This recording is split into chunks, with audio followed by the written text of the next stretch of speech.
the public meeting and call to order our open session. Please stand for the pledge. Ready to begin? I pledge allegiance to the flag of the United States of America and to the republic for which it stands, one nation, under God, indivisible, with liberty and justice for all.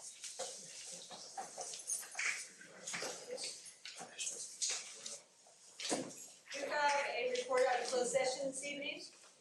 The first item, on motion by member Wolf, seconded by member Normandin, the board voted 401 in closed session denying parent request for retention of student in kindergarten. Members Vickers, Terry, Normandin, and Wolf voted yes. Member Brown is absent. The next item, on a motion by member Normandin, seconded by member Wolf, the board voted 401 in closed session to approve the settlement agreement of OCSC case number 30-2616-008399-CU-PO-CJC. Motion to adjourn, sorry. The board members Vickers, Perry, Normandin, and Wolf voted yes, and member Brown is absent. Thank you. Have a motion to adopt our agenda this evening? Second. Is there any change or addition to the agenda? No. Vote to approve the agenda as presented. All in favor? Aye. Aye. Opposed? Carries 401. We have no recognitions this evening, so we move to public comment on non-agenda items. If you wish to speak to us on an item not on the agenda, this is the time to do that. And we have cards submitted for that. So we have,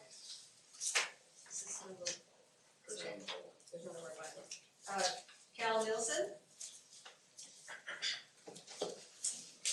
Hello. Watch the timer up here. Okay, thank you. So I'll give a quick introduction. My name is Cal Nielsen. I'm the ASP president this coming school year at LBHS. And we've been working together with some of the members of our cabinet. We've got Luke, the junior class president, Sophia, the sophomore class president, and Addie, the senior class president. And we've also been working with last year's former senior class president, Joey Ravenna, to revise the constitution of Laguna Beach High School. And the constitution, before we started this project, hadn't been edited in over 13 years, and it was not being used at all. And so we dug it up last year, and we decided to totally revamp it. We started with the election processes for officers in the ASP cabinet, and from there we've moved to working on all different facets of student government, and we've expanded how students are involved in the decision-making process for things at school. And we've been working really diligently over the summer to draft a draft constitution. Now, I say draft because it's a fluid document. The plan going forward is for us to present it to this year's ASP class. We'll set up a constitution review board, which will review the constitution with this year's students, and then we'll present it to the student body for ratification. And if it's ratified, it will be implemented within hopefully the first month of school, and we'll come back with a report on the ratification process in the coming months. But our goal is to get this process underway as soon as possible, because I've seen as a member of ASP for the past year, and also my involvement with student government before that without specific guidelines for how student government should be run, we've kind of been faced with a dysfunctional ASP in the past. And so our goal is to get it underway as quickly as possible so that we have fewer ambiguities and a more effective ASP and student government as a whole. Thank you.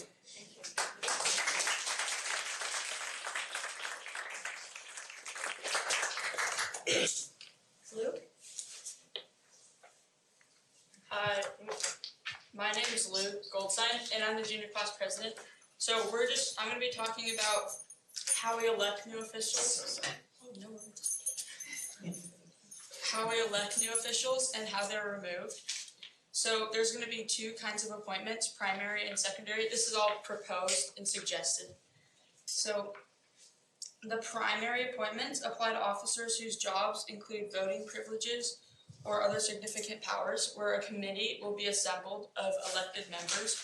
That way we can vote on new people to elect from previously voted upon members.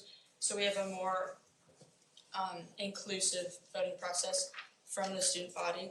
And then secondary appointments will be made more easy because they'll be of people who are already in the ASB and obtain to different marginal staffs in ways that they need to apply to different parliaments or clerks or recorders, just different ways that the ASB can run more smoothly.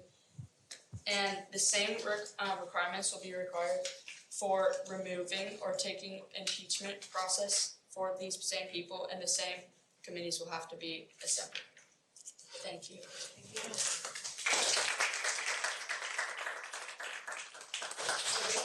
Hi, I'm Sophia Ravenna. I am the sophomore class president and the president of the Senate. And so I'm going to tell you guys about, with this new constitution, we are aiming to structure our ASB more like the actual government. And we want to do this because I think that having it like government, it will definitely be more efficient, but it will also teach students about the world they're going into. And so when they go past high school, they'll be able to use the experience they have in high school and have a better understanding of the worlds they're entering. And so we are going to have the three branches, the judicial, executive, and legislative, just like the actual government. So in the legislative, we have the Senate and the Assembly. The Senate is consistent of 2 people from each class who are elected, and so they don't necessarily have to be in the ASB class. So if you can't devote an entire period to making your voice heard, you are still able to voice your opinion. And then the Assembly is consistent of the commissioners in ASB and the class presidents. And then you have the executive branch, which executes stuff, which would be the president, the vice president, the treasurer, the secretary, and also the commissioners, because they are in both the legislative and the executive branches. And then finally, this one we are a little more lenient with, the judicial branch. So, I'm sorry, in the judicial branch, it would be basically a Supreme Court, which it consists of the Supreme Court and the lower courts. The Supreme Court would consist of an odd number, at max 9 people. And the reason that we haven't decided on a number is because in the actual Constitution, it does not specifically state how many Supreme Court justices there are to be. And also, we haven't laid out the exact, everything that needs to happen with this, solely because it is not that way in the actual Constitution, and we don't want to confine this because we don't know how it will play out. And so we want it to be a very easy to work with process, and so it can change along the way if need be. And basically the reason for all of this is just so it's much more efficient and that this can all get done. Thank you. Thank you.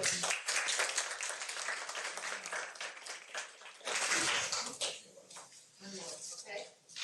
Joey? That's okay. Going up, you know you are, Joey. I know, geez, so many sheets of paper. It just takes so much time. These are actually copies of the Constitution they've been talking about. So I'm sorry, 4 and 4, so you're gonna have to share. You can just hand them to me. Oh, awesome, thank you. So here you go, and then these are copies of the old Constitution, or we have referred to, I guess, in past tense. Thank you. So, how many of these? Thank you. How many of us did I miss? Oh wow! Oh my gosh! It sounded like they were phenomenal. I have to say, actually, I'm really excited because these are the people who are going to be taking on this project come next year. I won't be here anymore, and it seems like they're able to carry on without me pretty well.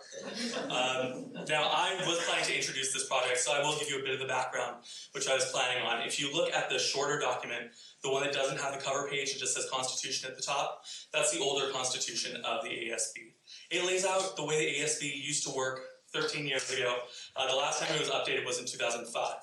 In fact, in finding this document, I had to go to Miss Sandy Jones and ask her if a constitution existed, and a week later I got a response that it in fact did, but we hadn't seen it in years. So yes, this document is more or less defunct. But we started this project, we started in February, about 8 months ago, to create a new constitution to help this ASB run more efficiently, more effectively, and to be more democratic and representative of the student body. It addresses some of the key issues we found in the ASB, one of which being the appointment of commissioners. If you count out the number of people in the ASB class, and they all vote at this point, there are 37. 27 of those people are appointed by the 2 teachers in the ASB. This means that nearly 3/4 of the students voting on student matters aren't actually chosen by the students. They're not representatives of the student body. So that's one of the larger issues we tried to fix in this constitution. And as I believe Luke mentioned, it's through an appointment committee that we thought up, with the elected officials from the ASB choosing the appointed officials to come onto the board. Outside of that, Article 1, which is more or less the charter for this new ASB, establishes the powers of the body. It's one of the more important articles because it states the foundation upon which this ASB is created, the powers it has, the powers it doesn't have, so that students know when they're entering into this government what they can and cannot do, what powers they do and do not have. Because in the past, it's really been sort of nebulous, amoebas. We don't know, or they don't know, what they can do, what they can't do, where they're stepping over the line, and where their rights are being infringed. And so this first article, Article 1, the Charter, establishes what the ASB can do, what it has the right to do. The following articles, I think they got through, and I'm proud of them for doing it, lay out the structure of the government relevant to the United States government with the executive, judiciary, and legislative, and the way that officers are chosen for the ASB, whether it be through election or appointment, and the standards to which they are held. Also, if you look at Article 9, it establishes the relations between the school and the rights reserved for the students, such as a referendum or recall. And the last 3 articles are more or less your miscellaneous section, where you look for amendments to the Constitution, the ratification of the Constitution, as well as the catch-all clause, which you'll find in Article 11, about the transition from last year to this year and continuing the prosperity that we've had. The real impetus I had for starting this project back in February was trying to make sure that the ASB doesn't start over every year. Because the way it seems, without any laws being put in place, without a constitution to go by, these students come in every year, they assume whatever responsibilities sound right for the title they have, and that's all they can do. 30 seconds? Wonderful, thank you. So every year it restarts, and that's the problem we're trying to address. There have been no ways to create legislation. There's been no policy on who does what. This Constitution is hopefully the new foundation for this ASB to be able to represent the student body and to be able to create laws and legislation, to review certain actions, all in their interest. Without a constitution for them to speak or to base their decisions on, their rights on, their beliefs on, then every single year they're going to continue to restart, and they'll never be able to make substantive change that would suit the student body. Thank you.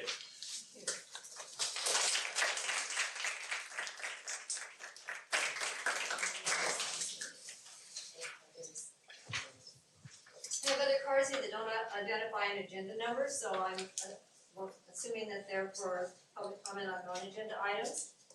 And Jen Hoy, the topic is student voice. Yes.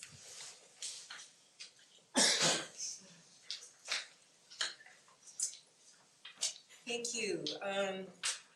3 members of my family, including myself, graduated from LBHS. And I am so impressed with these young people who are using their voices. And I think that our greatest responsibility is raising citizens of this world.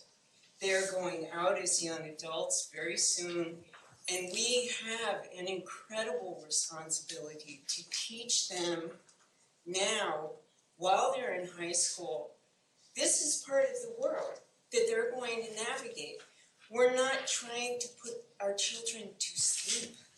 And I am so amazed that all of you are here and you're speaking and you're asking to be heard. And I just implore everybody in this room to hold that.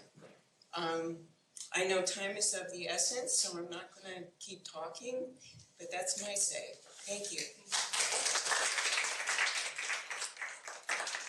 Let's make a request, please. It was, I think, no, I didn't comment on it with the students because I think we all want to support our students and encourage them. But our standard protocol is that we don't apply after speakers for either the public comment or for agenda items, so that it runs smoothly as a business meeting. Thank you. I have a request, Shadi, and I'm not trying the last name, World of Kindness. Yes. My name is Shadi Prapashev. I'm the founder of Laguna Beach nonprofit, called Ability Awareness Project. We provide anti-bullying education for K through 3rd, 4th and 5th grade, middle school, high school, college, parents and educators. I'm also the Goodwill Ambassador of World Kindness for the City of Laguna Beach, and I'm here for 2 reasons. One, the City of Laguna Beach is signing the World Kindness Declaration and Resolution on September 11 council meetings. I wanted to invite you all. If you don't have a meeting that night, that would be great. And also second, I wanted to see if I could be put on the agenda for a 15-minute presentation at a later time to let you all know about us and our kindness initiative in town. So World Kindness Movement is an international movement with no political or religious affiliation. The movement aims to inspire individuals, community organizations, businesses, and connect nations and cities to create a kinder world. To date, Australia, China, France, India, Korea, Germany, Scotland, Brazil, Canada, Italy, Switzerland, United Kingdom, there's 28 countries that have signed up with World Kindness and have met the criteria to have been endorsed as peak national bodies to represent their nation. And at the USA launch, which was July 27th, Laguna Beach had a really good presence, and our councilman Steve Dictorow was on an international panel talking about the challenges of how we can bring more kindness into the world. And the global campaign aims to ensure that kindness engages everyone from our classrooms to our staff rooms, from our boardrooms to the residing and in our corridors of government, to find the courage to be kind. And it is my intention to invite Laguna Beach Unified School District to join us as well and help our city to receive official international endorsement and global listing as a World Kindness City by publicly putting and displaying agenda on kindness on your agenda and a declaration of support for a kinder world. If we are united in this platform of kindness to support our city, our children are going to see the benefits first. Then, as a Goodwill Ambassador of World Kindness, I could appoint students within the school and have each one rally up their friends, come up with their own kindness initiative. How can they make their own classrooms more kind? How can they make their playground more kind? Do we need another kindness wall? Do we need kindness cards? There's so many ideas, arts, and things that we could work together and have them work together with their friends to bring these kindness initiatives into their own classroom. But because the city is signing up, and if you sign up, and then we have these Goodwill Ambassadors within our school system, that's the ripple of kindness that we could create from our city and hopefully bridge the divide. My organization has, I will no longer take your time, but we do have 5 events coming up, and kindness concert as well on November 3rd at the Festival of Arts, so I want to get everybody involved if you are interested. Thank you. Michelle Monda on civic responsibility.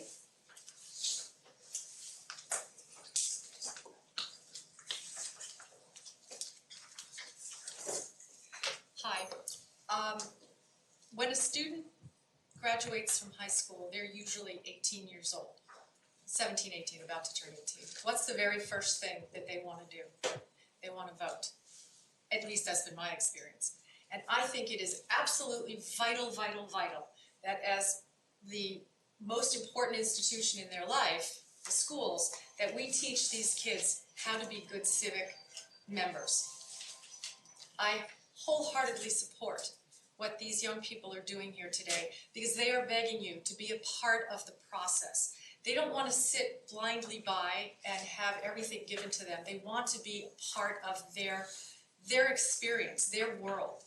So to the extent that I can implore you to please do the most you can to adopt this Constitution that is student generated. It is all coming from the students, from their hearts. They're begging you, they're asking you, please let us participate. And in the end of it all, isn't that what we as adults are supposed to be doing? We are supposed to be raising the next generation behind us. So I would like to just say, please really look hard at this Constitution and try to make it happen for them. Thank you.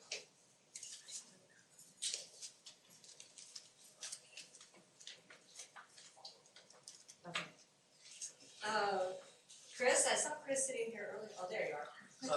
didn't put the agenda item down, but I wanted to speak on the school calendar. Okay, so 13, okay, great. And Howard Hills.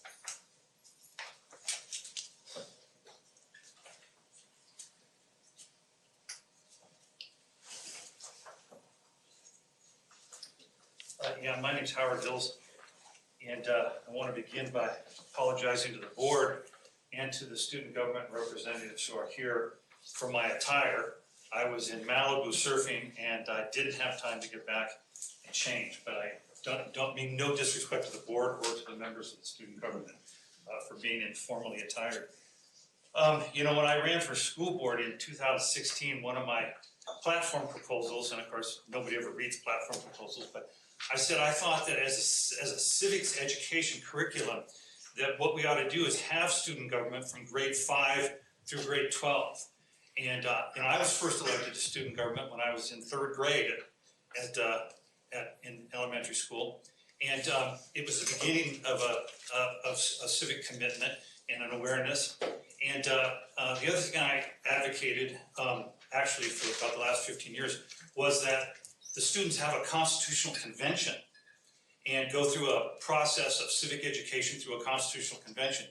And although that never occurred, I haven't seen this constitution that they're proposing, but it sounds very interesting. One of the things that I would urge the students to understand is this: the people of Puerto Rico, there's 3 million American citizens of Puerto Rico.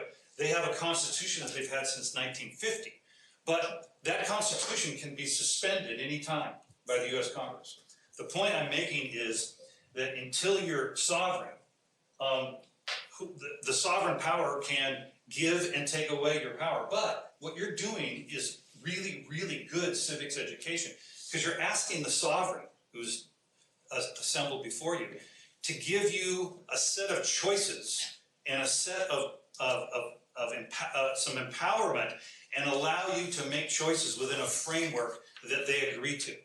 And I believe that even though in the end they have the power to take away the rights they give you, generally speaking, I don't think they'll do it. I think that they'll respect the rights. When you've promulgated a constitution, I think they'll respect your rights. So I just want to say how proud I am of you all, and I think you've done a fantastic thing. I want to tell you, this summer I visited high schools and colleges and elementary schools in Maine and North Carolina and New Jersey and Washington, D.C. And in Fayetteville, North Carolina, I went into the student commons, and there was a young lady, and she had a t-shirt on. And on the t-shirt, she had the mission statement of the student government of the college. And it talked about being a voice. And you know, this board has, since 2013, you've had a commitment in your bylaws to have an elected representative on the board. And I know that now there's some discussion about what will be the procedure. There's a new law that the legislature has passed. What will be the procedure? And I would just urge you that as you go through this constitutional process, that you either make representation of the students on the board one of the duties of the ASB president under the Constitution, or you have a directly elected representative on the board. And I heard a comment that somebody said, you can't trust the students to elect a board representative who will take it seriously and do a good job. Well, I would say Exhibit A in rebutting that would be what you've seen here tonight. And so I just want to thank the students for what they're doing, and thank the board for giving me a little bit of liberty on the time there. Okay. Is there any other one that wishes to comment on a non-agenda item that did not submit a card? Okay, then we'll move on with our agenda. Our first is our reports. The Buca representative, Sarah Hopper. I have no reports. CSA, Mark Porter. First of all, I'd like to say, ready to start and thank the board and administration for the professional developments that have been happening over the last few weeks with instructional assistants especially.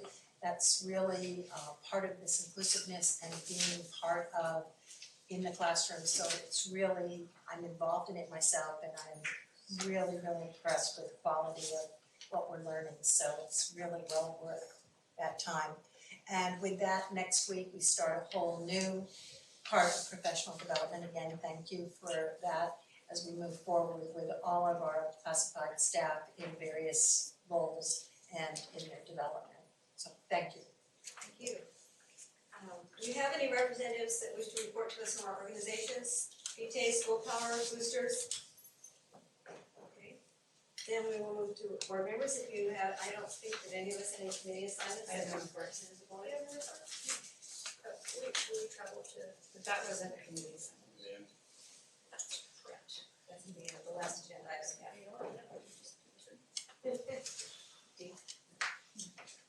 And then Dr. Gloria. First and foremost, I just want to thank our site staff. I know that we're getting up and running and there's still a lot going on. There's still a lot of construction. I know when Top Roll first came back, they didn't have phones for the first couple of days. I think they have desks now, which is awesome. But staff has just been working overtime to get this place up and running for students, and I really appreciate that, and appreciate Director Zeta and all the work that he was able to accomplish this summer. Lots of good proactive things to support our facilities. I also wanted to recognize, and we will be receiving a recognition from Peter Levy from the Anti-Defamation League in September. We've been looking for a date for him to come for the district's No Place for Hate designation. And again, kudos goes out to staff, especially Don Honeycutt and the principals for really working so diligently in that area. So he plans on coming and discussing a little bit about the work that we did this last year and looking forward to this next year.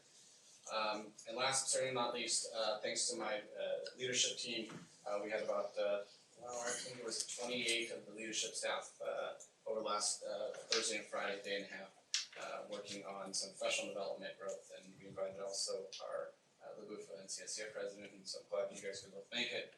A good event. I appreciate Ms. Vickers coming, President Vickers, and kind of kicking off the morning as well. But a real positive day as we get going here, and before we know it, the students will be back. So again, much appreciation to staff and all their hard work. Thank you. So again, we are also preparing, we're finishing up some last minute hiring, getting our orientations completed this week for our new employees and new substitutes, and we look forward to welcoming back all of our staff next week. Thank you. So as we approach our next election here in November, one of the things we've been doing is sharpening many of the important measures, one of which that we've got our eye on is Proposition 5. So what we'd like to get from the school board is some direction and discussion on that at some future point, because it could have a negative impact on property tax receipts, which is a big deal for our school district, because that's the bulk of where our revenue comes from. So but that will keep our eyes on and our ears down for everything else, but that's an important one for us right now. We can bring that up in the last agenda and give direction on that. Thank you. Alicia. Thank you. So we are back to school with professional development. We started Path to Proficiency last week. Our 3 of 5 days were completed, and our dyslexia work is this week with elementary staff. So thank you for teachers who've been doing the presenting. They've been busy, doing a great job. Data confirmation is underway. So we are busy supporting sites with that. And then finally, I'd like to draw your attention to the back of the flyer. We're bringing back Dr. Jerry Weichman to come speak, and the first of 2 days will be in September 26th. There's a flyer in the back.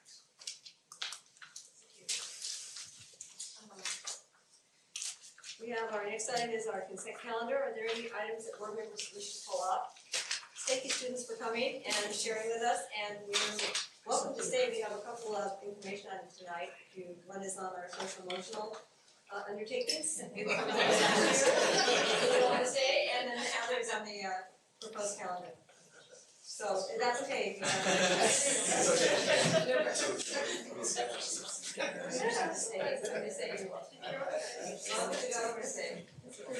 Piper will be. All discussion. Next day.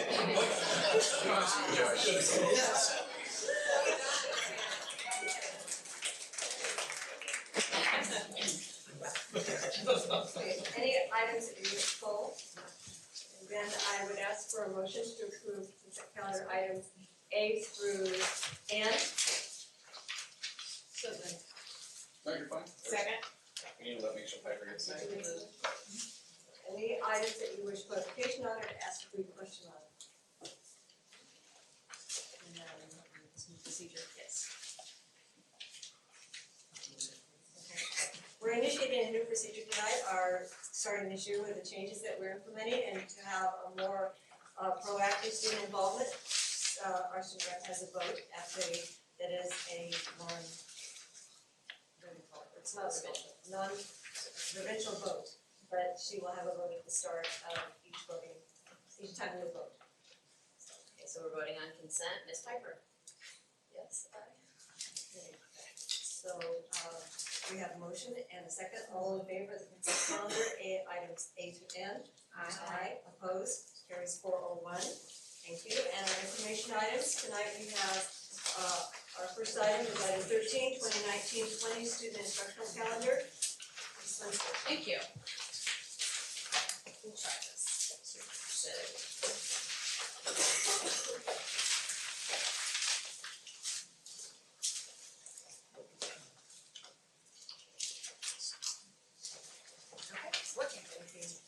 So we'll start with a recap of just kind of the process we've gone through and where we are today. So over the course of the last year, the committee has met, reviewed data, surfaced assumptions and questions, and developed a recommended calendar structure for the 19-20 school year. And that committee was presented to the board at a study session where public input was also reviewed. And subsequent to that, a special meeting was held in June to review the results of the survey that the board directed that we move forward with. And then last month at the July 17th meeting, the board reviewed revisions to the committee's recommendation and provided direction to staff that asked us to revise the out years to make every attempt to not start a full 2 weeks before Labor Day, which we know as calendars move and change. In some of the out years, it ended up starting earlier than in the 1920 year. So then looking at the committee's priorities again, these were the top 4 priorities of the committee. Finishing the semester at the winter break, having the Thanksgiving week off, finishing the school year closer to the completion of testing periods, and additional non-student days to make an attempt to keep teachers in front of students so that teachers weren't pulled out for professional development during student days. Just as a reminder, the top 3 factors in the survey results are indicated here. For those who supported the committee's recommendation, the number 1 reason why they supported it was to have the semester end at winter break. And that was emphasized by 70% of the students who supported the committee's recommendation supported that as the primary reason. And again, just we added this slide just to kind of circle back to the survey results, which we didn't include in the last presentation. So overall, 50% support, students 54% support, parents 43% support, and staff 57% support. And then the next bar, the darker blue, is do not support, and then we also had a fairly significant number of folks who responded that they didn't know or had no opinion. So again, just to recap, because now we've had several iterations of the calendar, this is the committee's recommendation. So this is what was originally proposed. 180 school days, having the week off at Thanksgiving. The committee's recommendation included 3 district-wide non-student days, 1 in October, January, and March. In the 1920 year, it recommended a week and a half earlier start on August 21st. But as you know, you saw in some of the out years, that increased based on calendar shifting. Finals would end before winter break, and the school year would end earlier in June. Some of the revisions to that calendar that came back at the last meeting were to maintain the current Thanksgiving week, so continuing to have it as it's currently structured with school in session on the Monday and Tuesday, reducing the 1 non-student day for professional development in October. And then one of the things, the implications of making those changes is that it would require a staggered start and end to the first semester in order to end before winter break. and it would also shorten winter break by 1 day. So the board did not direct any amendments to the proposed 1920 calendar, but I do have them here, and I think just to briefly review those, we have two different versions. We have the committee's original recommendation, as well as what you directed, the amendments you directed at the last meeting. So this is a visual of the committee's recommendation, where you see school starting on August 21st, the first semester ending at winter break on the 20th. The Thanksgiving week is off for students. There are 3 non-student days on this version of the calendar, and school would end by June 11th. On the board's revised calendar, this was the one you saw at the last meeting. School would start on August 26th on a Monday, which is the week before Labor Day. So there's 5 days in August there. The Thanksgiving week would remain as it currently stands, with school on Monday and Tuesday, and the first semester would again end at winter break. And then we would continue to have, we would have 2 non-student days instead of 3 non-student days. So I think that was designated as kind of a compromise calendar. So we've made some revisions, again, based on your direction at the last meeting for 2021, because that's where we saw the shift backwards, where school would start significantly earlier. So we have 3 calendars that I'm going to show you here. Again, the committee recommendation, so that you can see how it's morphed over the meetings. I'll also show you the calendar that was presented to you at the July 17th meeting, and then also the one that we've amended based on your direction. So the committee's recommendation, you can see here, would entail essentially 2.5 weeks of an earlier start. So school would start on August 19th. It has the 3 non-student days, the Thanksgiving week is off, and the first semester would end on December, I think that's the 18th there. So you asked us to bring back a revised calendar that would start a little bit later, and so this one starts on a Monday. It's still 2 weeks instead of 2.5 weeks before school starts. The Thanksgiving week is the same as the current calendar, and it would still end at the winter break on the 18th, and includes the 2 non-student days. So we're calling this version A. So we have the committee's recommendation, which is the first one. We have version A, which is the one you saw at the July 17th meeting, and now we have version B for 2021. And this would start a week and a half earlier. So again, it pushes that start date back a little bit, so that there's 4 days in August. School would start on the 26th on a Wednesday. The Thanksgiving week would remain the same as the current calendar, but in order to accomplish ending the first semester by winter break, we would have to go into what would traditionally be the winter break by 2 days. So you would see that staggered start. So first week has 3 days, and then the last week of the first semester would have 2 days. So students would come back on the Monday and Tuesday, and their winter break would be 1 day less than a full 2 weeks, so essentially 9 days.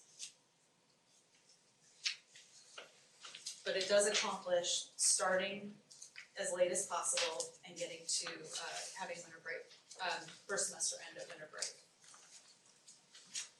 So this is just a different visual of that information. We have a couple of different visuals. So again, just to show the progression from the committee's recommendation, which had a start date of August 19th. You can see the end of the school year remains the same on all 3 versions. But you can see as we get to version B, because the start date is later, the winter break, the break for winter break is later as well. And here's a third visual that shows where the committee recommendation started. Since the issue seems to be around the start date, you can see where the committee recommendation started, then it moved to the Monday, and now a week later. So some of the potential implications of revisions.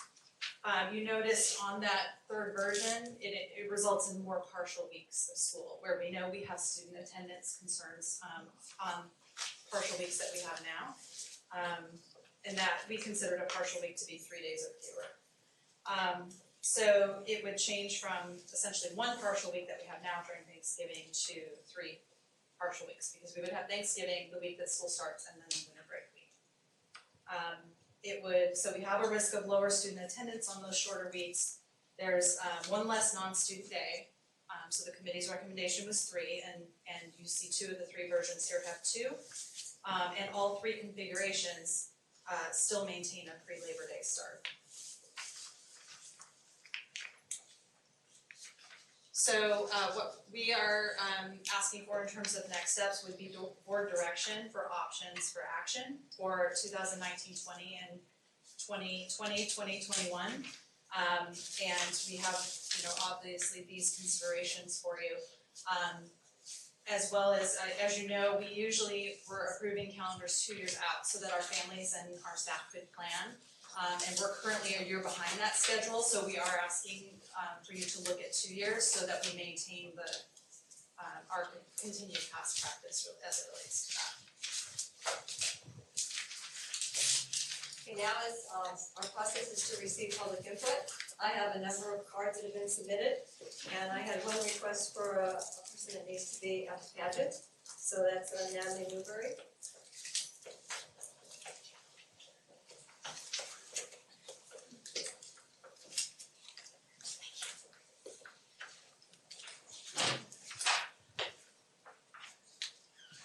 Right, and I apologize, I'm disorganized, but I'm gonna wing it. I've seen a lot of misinformation floating around our community surrounding this topic, and I know everyone's passionate about it and we're all here for the kids. But I feel like many folks are misinformed because they don't have a high schooler yet. Some of the things that I heard in the early information system sessions, I'm still reading on Nextdoor and seeing on a petition. And so I just wanted to share some of those things. Some people think that this current schedule works for Laguna Beach. What I hear from families with high schoolers is that this isn't true, and the kids are stressed out and missing opportunities that would benefit them due to the misalignment of our calendar with the rest of the world. Secondly, colleges do look at AP scores. And it can save a lot of money when kids get good scores on those tests. Maybe they don't care if a kid got a 3 or a 5 as part of the admissions process, but in giving credit, it does matter. Traffic. Our school buses have to be in heavy traffic with the tourists when our schedule doesn't align with the tourist schedule. If everything was in alignment, right, when the tourists were here, our kids would be out of school. It's only better for 300 students, and our current schedule isn't broken. Moving the schedule start date earlier will certainly help those approximately 300 students taking AP classes. But I don't think improving their scores is the goal. The goal, because they're doing amazing. You guys are amazing. The goal is to lessen the stress that they're under. Our current schedule isn't broken. They're missing opportunities. I looked at the summer schedule for IVC and Saddleback. They have 2 sessions. They didn't have it for next summer, but they had it for last summer. Both sessions at those community colleges start before our kids get out of school, precluding them from taking any classes at those community colleges. And they're free, and universities love to see them on their resume. For the younger kids,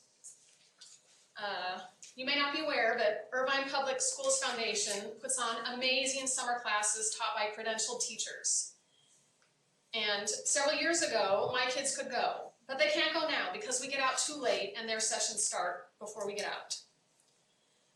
We need to lessen the stress on the kids. We need to allow the kids 2 free, stress-free weeks in the middle. We're here for the kids. That's who you serve. Please listen to them. Thanks. Erin? I appreciate your interest and your passion, but we would like to proceed without the applause. Thank you. Don Honeycutt?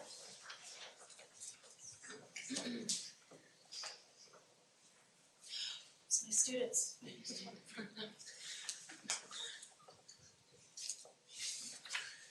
was not surfing in Malibu, so I do like my outfit. Okay.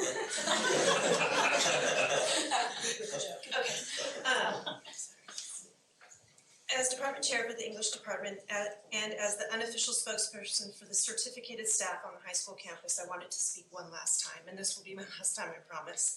I have 70 leaders, link leaders that I have to train on Thursday and Friday. I have 250 freshmen that are coming on Monday, and I have to stand in front of all of them, so I have therapy appointments that I need to meet. Just kidding. We're laughing this week. All in all, 92% of the staff, as you know, support the recommendation of the committee, and you have those signatures. I provided that document. As a compromise, we are content with the adjustments, although we do prefer the first iteration, the committee's recommendation, just to note. I made it clear at the last board meeting that our support in no way, shape, or form benefits us personally, as most teachers with children enroll their kids in our district, and why would they not? In addition, I would like to add this piece of information. I went to a seminar at Stanford headed by Dr. Denise Pope, a renowned author, speaker, and educator. The crux of the work being conducted by the Department of Education at Stanford ironically centers around the notion of students being overworked and underprepared. Believe me, the irony is not lost on me that I attended a seminar regarding the stresses on our students at a university that has a 1.4% admittance rate, and they gracefully addressed this. I went with an open mind, and because of that seminar, came back and took a hard look at my own practices. Unfortunately, the statistics are not great, and students at Laguna will tell you they feel the same pressure. Maybe a second grader isn't feeling the pressure, but our middle school and high school students are largely overwhelmed. Dr. Pope cited that over 1 million students drop out of college every year, that drug addiction is at an all-time high, and that suicide rates are rising at an alarming rate. We need to do something about this since we are not immune. As an educator, I was all ears as to how I can help the students I hold so dear to my heart. To my surprise, a full 4 pages of Dr. Pope's book, Overworked and Underprepared, which I have here, is devoted to changing the calendar so students have a true winter break.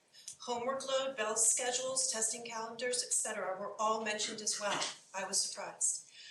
I will loan my book to you, and then hopefully you can give it back to me, but you can check out those 4 pages I have them dog-eared.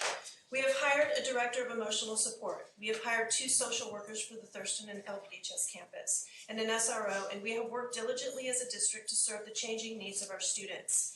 We aren't hiring those people because everyone is doing extremely well.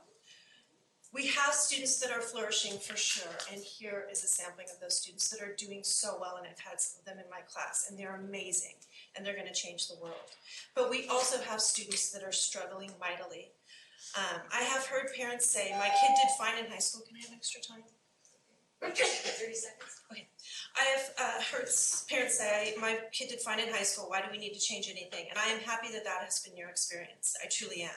I can say as a teacher with 140 students a year, many parents cannot say this. They face battles that I hope you never have to face. And I have spent more time than I can calculate tearfully working with families to find answers for their children. I was once one of those parents looking for answers, so I know this battle all too well. You may think that bumping the calendar up 1 week couldn't possibly make that big of a difference, but the research at Stanford indicates otherwise. Lastly, 30 more. 2 seconds. Lastly, I would like to say this to the board. Please study the documents I forward to you regarding calendar models in states such as Ohio and Virginia, as well as any other documents forwarded to you. As those articles states, tourism is the #1 reason listed for pushing back the start dates post-Labor Day. That's a dangerous model. Go back to the survey results. Be wary of online petitions that anyone can sign from anywhere, and make sure that any decision you make is based on what is best for students. Thank you for your time and attention to this matter.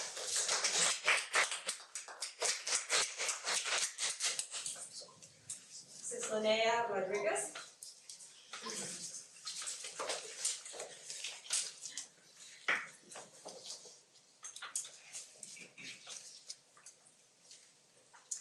Hi, my name's Linnea, and I'm going to speak to you both as a parent of an 8th grader at Thurston and a 3rd grader at Top of the World this year, and as an educator. So I am not in favor of the school calendar. I do commend this district as one of the best districts I've ever had a child in, I've ever worked in. You guys are doing a commendable job, and I really thank you for that. As a couple of the main points that people have talked about, AP testing. It will improve AP test scores, give those kids more time. Frankly, AP, students that are taking AP tests, they know if they're gonna pass this test weeks before they take it. 10 days isn't gonna make a difference. AP English, for sure. AP Biology, absolutely. World History, yes. Computer programming, probably not. That was me 4 weeks before I took those tests. I knew. 10 days wouldn't have made a difference. The 80-day versus 100-day semester. It's a huge disparity for those teachers that are teaching semester classes. It's also a huge disparity for children that are taking those classes. What do I tell my son? His favorite class is art, and now he's 4 weeks less of art than his friend because he took it first semester and not second. The other major point was that this time is built in for second semester for testing. That's 4 weeks of school to prepare for and to take tests. So my question is, as a district, are we teaching to the test, or are we creating well-rounded, innovative, creative, problem-solving students that are more than just taking a test? Please, you're using her time when you do that. Thank you. The other point I would like to make is the break at Christmas. They said there's so much stress on students. They have to think about projects and tests and things and that. Well, we're doing that to our students and to our kids. Okay, there's an easier solution to that. There's a more innovative way to think about that.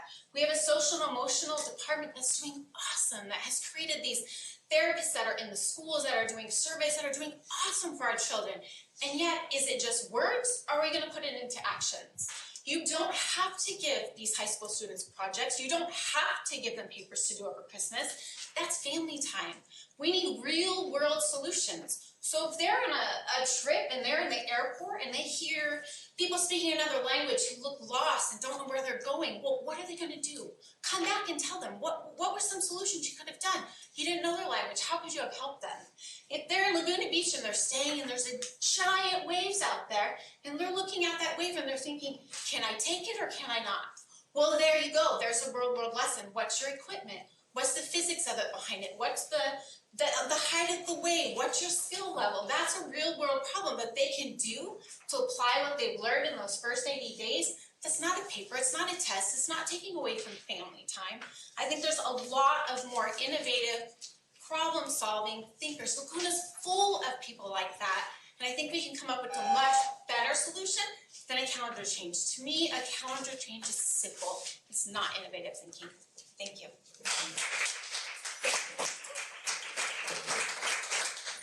Excuse me, I have to address that again, and I think I haven't seen our students participate in that, so they are paying attention.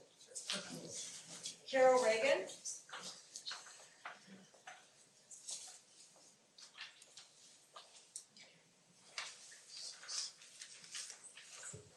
Hi, everyone.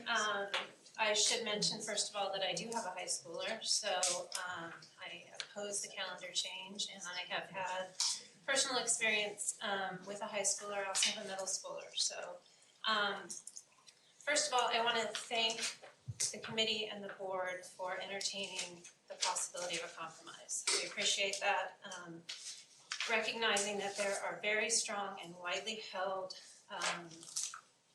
oppositions to this calendar change, and that those aren't people who are just, want more empty beaches or something shallow like that. These people have thought deeply. We care just as much about our students' welfare as the people who are in favor of the calendar change.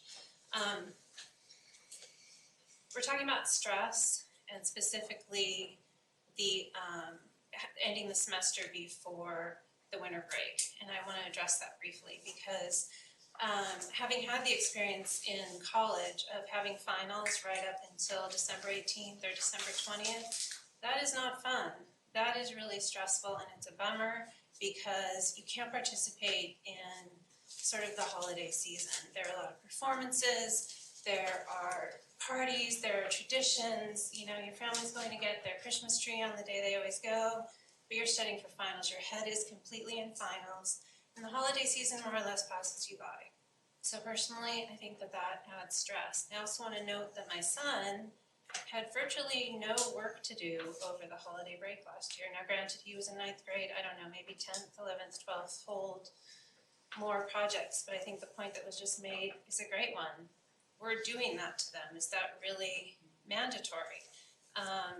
So I don't know, I think there's a downside, and to the 70% of students who thought, yeah, that's a great idea, let's have a clean break. I mean, I see that, but I'm not sure that they understand all the ramifications of that. Some of those ramifications are negative. Let's see, the Thanksgiving break, I don't know who asked for that to be shortened. And it didn't seem like the attendance data really supported that being something that needs to happen. So AP scores are great. One thing I haven't ever heard, some of the students seem to be under the impression that if we make this calendar change, they will have no more work to do over the summer. And I know that that's false, because a lot of that work is in the honors classes, and those aren't key to any particular AP testing date. So kids are still gonna have work to do over the summer, they're still gonna have tons of athletics to do over the summer. I don't see this as really changing that dynamic. So again, I would love it if we could keep it after Labor Day. That seems like, it doesn't seem like there's a compelling need to do otherwise, but I appreciate perhaps version B as a fallback and doing the best that we can to accommodate all the views rather than just railroading over all of these parents who are the ones who elected you. Thank you. Jan Schreiber?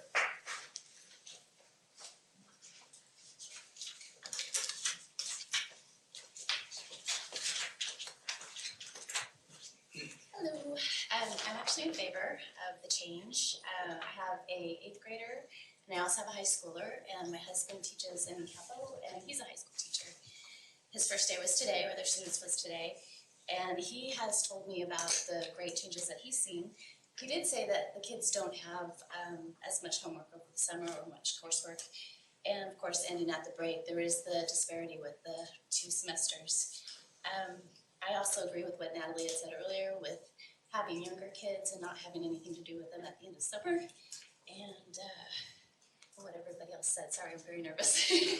So anyway, I'm in favor, just wanted to say that. So. Addison Briggs? Hi everyone, my name is Addie. I am senior class president at Laguna Beach High School, and I feel that I speak for not only my class but the entire high school when I say that our current calendar schedule is putting our students at a significant disadvantage. By the end of high school, I will have taken 9 AP classes, and I've experienced the 40 plus hours of homework that teachers assign so that we can make up for the lost time. And then I've also experienced the 2 to 3 weeks of movie parties in all of my AP classes once AP testing is done. And I think that's a huge waste of time for our students to just be at school basically doing nothing. And we could fix that by starting as early as possible. So not only, that's kind of the academic side. Another big advantage of changing the calendar would be summer programs and job opportunities. So 2 years ago, my club soccer team went to a national championship in Oklahoma, and it was in late June. And when all of my teammates were out having dinners and celebrating our win, I was in my hotel room studying for finals because all of them were out of school and I had to return to take finals that week. I also had to miss out on an NYU summer intensive over this summer because our school starts too late for me to have done that. But not even just for high schoolers. Most college students have a different calendar than we do. They start earlier, and a lot of the elementary school kids or middle school kids that have siblings in college are missing out that family time with their siblings. And lastly, I want to talk about sports.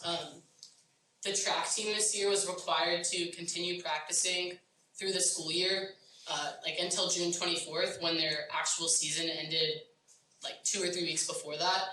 I had friends who couldn't start their summer jobs because they were running track as a requirement of the school. And so they were just missing out on more opportunities. And I understand the inconveniences like traffic, we live in a tourist town, all those little things, but I truly believe as a student and having experienced all these things that the academic advantages well outweigh the cons. Thank you. Chris?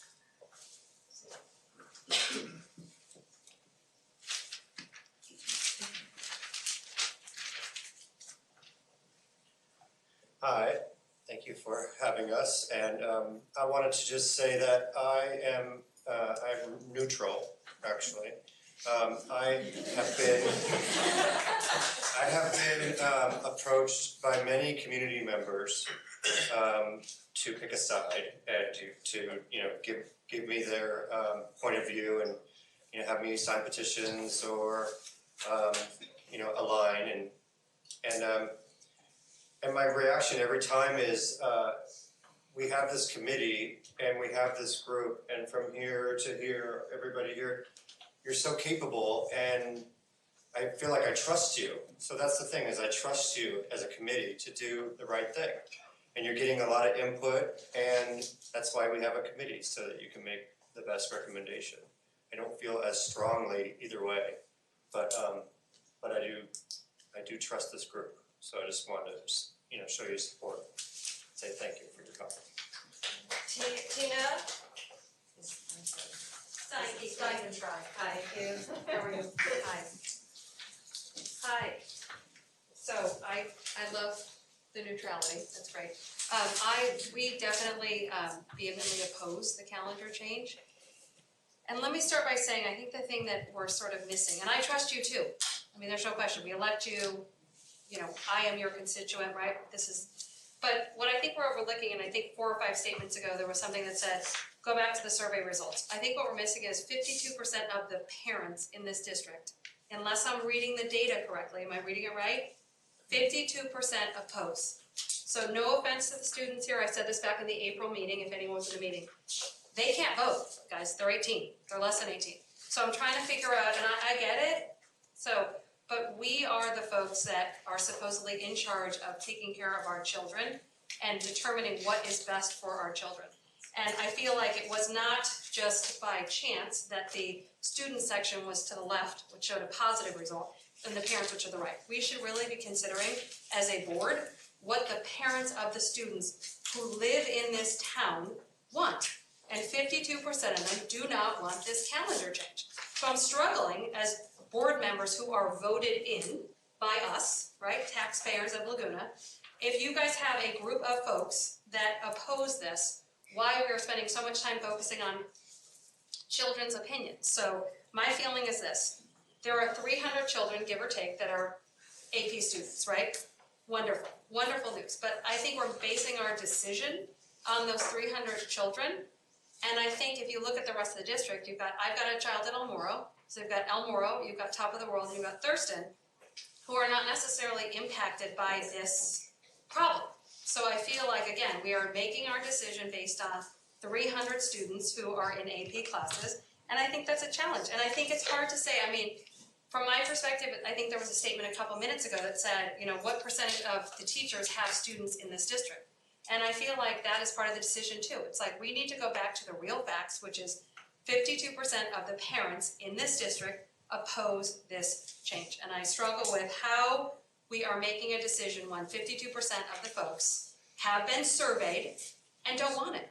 So I'm gonna leave it there, but I would just say that that's my opinion. I don't understand how we can come to this decision based on the fact that 52% of the parents don't want it. So thank you.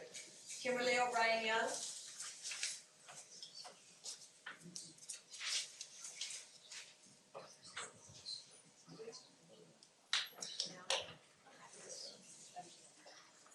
Hi, good evening. I want to say thank you, first of all, again, esteemed board and committee members, for hearing us all.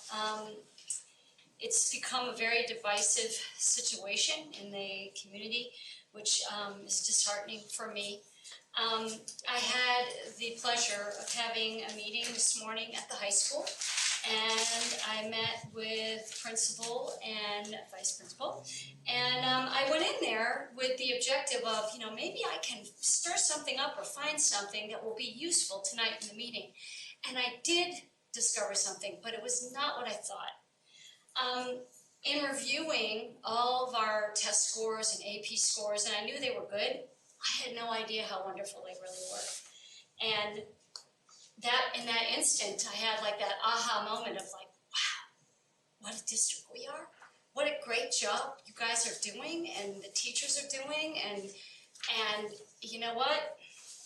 I've changed my position. I've decided that I support whatever you guys think is best. Thank you. Ann Bergen?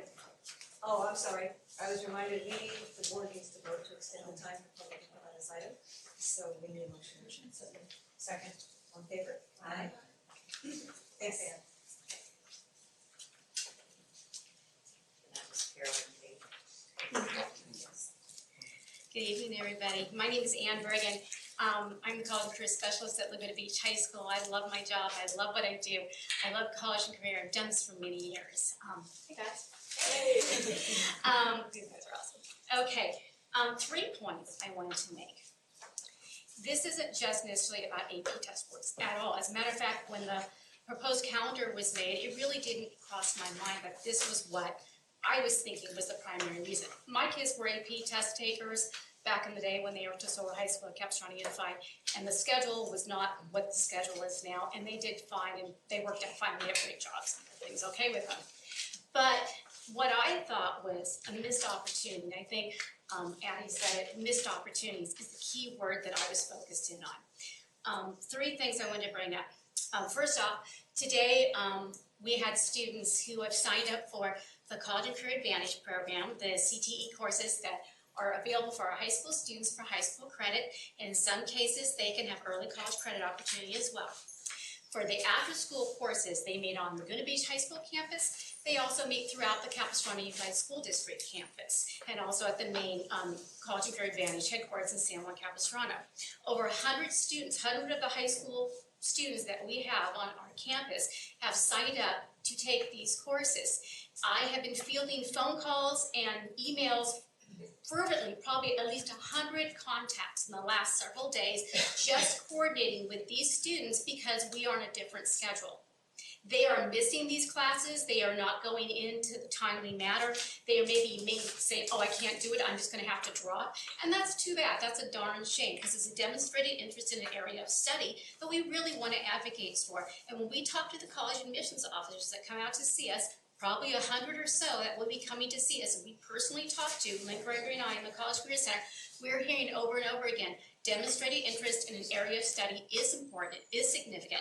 It ranks up there with AP tests, it ranks up there with GPA, it ranks up there with a variety of things.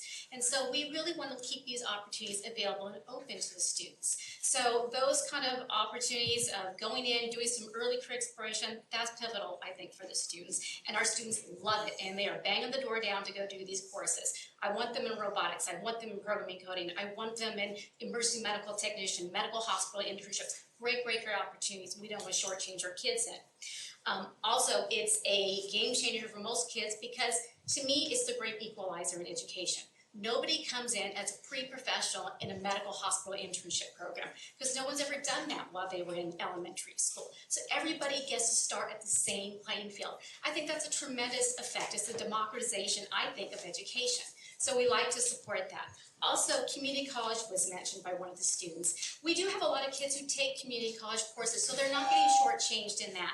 But there is a very distinct, thank you, there's a very distinct schedule change with the community college and our current calendar schedule that is shortchanging the kids who would like to take it. This is early college credit opportunity. They're building transcripts for free. This is cold hard cash in their pocket that they're not going to have to spend when they go off to college.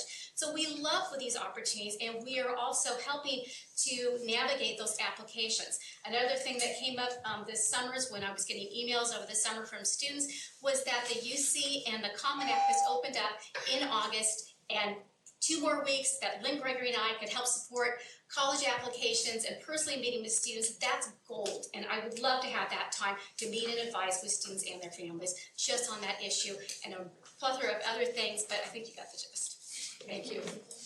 Chad Carter? Hi, glad to be here. First time actually ever speaking at a school board meeting. Kind of going back to what Chris said, only reason I've done that, I trust you guys. We vote you in to look after our students. You're going to hear from a lot of us today who are passionate one way or the other.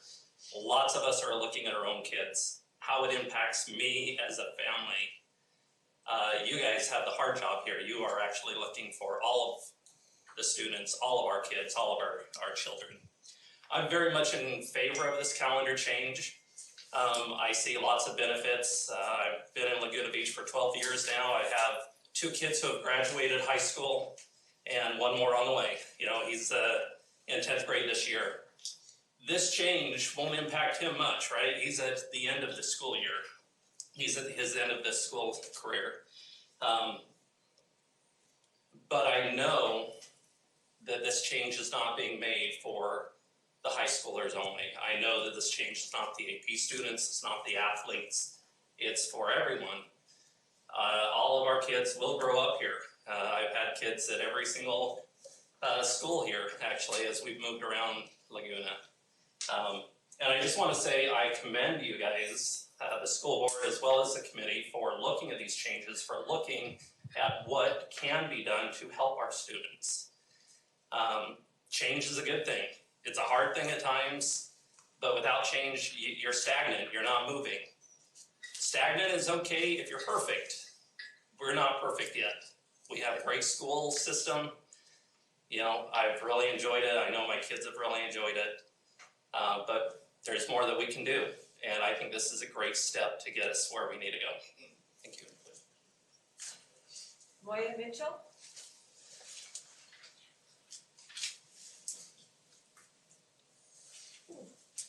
Excuse me, I'm really uncomfortable up here in my rainbows now. I had no idea that the dress code, oh, I'm a little nervous. There's not a dress code. So anyways, first of all, thank you all for running a great show. Thank you to the principals, you guys are amazing. You know I'm a happy parent and I just applaud everything that you do. At the last board meeting, one of our board members stated that opposition came from us local families because we wanted to be at the beach. As an educator and a local mom, I slightly took a little offense to that statement, as I know that I focused in the last meeting on solutions that addressed all the academic concerns that were brought forth by the calendar committee. As I hashed out this calendar dilemma with other locals and got some truly organic insight to this matter, I've kind of changed my tune a little bit. What's wrong with wanting to preserve the last days of summer with our family? We all work really hard to live here in this community. It is a beach town and an art colony with a rich history and a lot of tradition. There's nothing wrong with wanting to preserve the fabric of our community and our family. Also mentioned in the last meeting, but not elaborated on, was something by our superintendent. Dr. Valoria referred to some list that we are always on the cusp of getting on. And we just would like to know, many of us were wondering, what is that list? And we'd like to know some details about that. Because we feel like this might be something meaningful to a few, but not that meaningful to the community at large. So if you could elaborate on that, that'd be awesome. Also, in response to the committee's feeling that kids are in need of an academic break during the winter holiday, I too want to highlight the potential stressors that this could put on our students. They will have to navigate school performances and other seasonal offerings while studying for finals all before the holidays.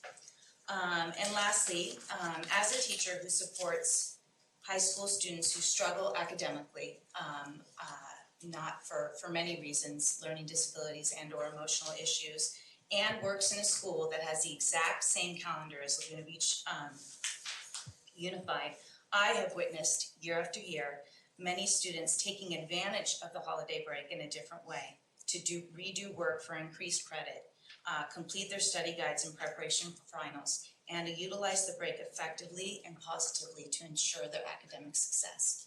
So just trying to give you another way of looking at that academic break. Thank you very much. Leslie Brandon?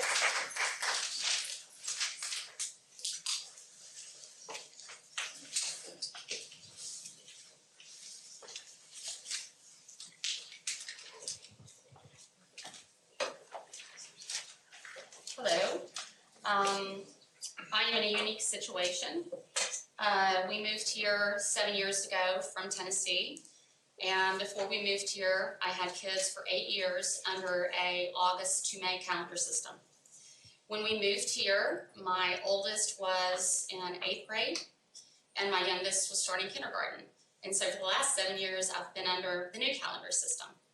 And I can say that the old calendar system in Tennessee was, in my opinion, superior in many, many ways. I'm not gonna rehash them all because I've heard almost 100% of the pros for the new calendar system. But I do want to throw in just a few things that have came to mind. And 2 weeks' time, if we give them 2 weeks' time before their PASS testing and their AP testing, equates to approximately 100 extra instructional hours. Now, a lot of people have been saying 1 week, 2 weeks, it doesn't matter. But in 100 hours' time, I went through the CPA exam preparation test for testing, and it allowed me to pass the CPA exam. So 100 extra hours does make a difference, okay? And my daughter, who so eloquently expressed her concerns and her stresses, I'm very saddened to hear that there are citizens out there that think her opinion doesn't count. And I think that's the most concerning thing I've heard tonight.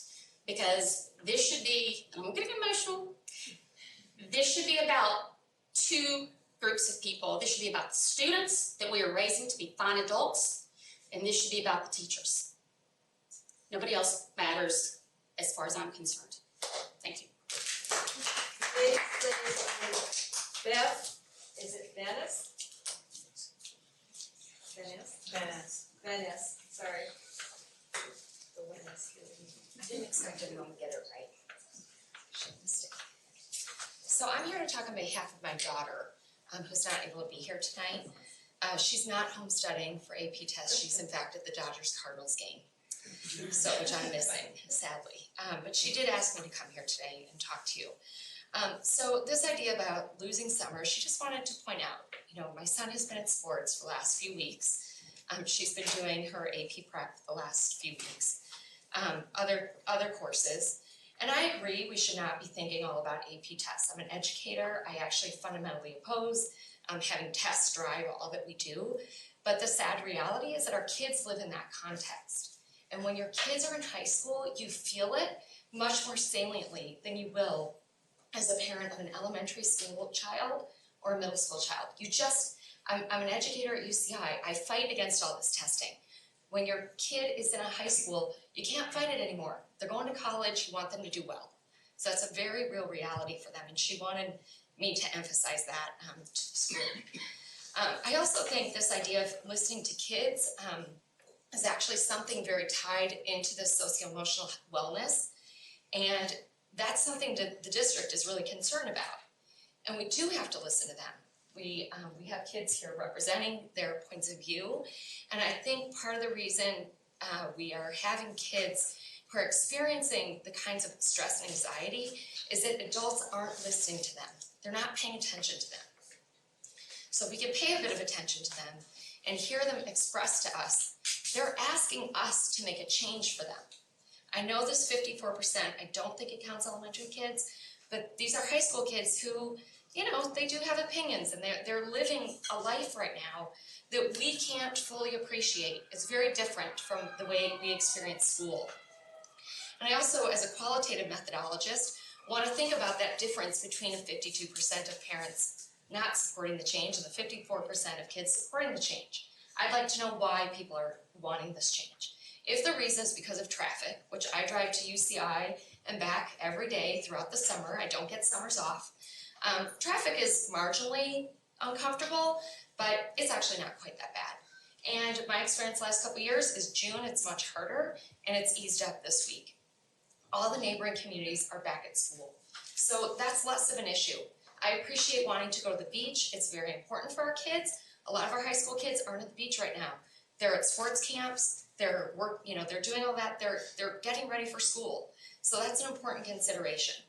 When I think about the reason kids are asking for the change, they want a time to relax over the holidays. They need a break.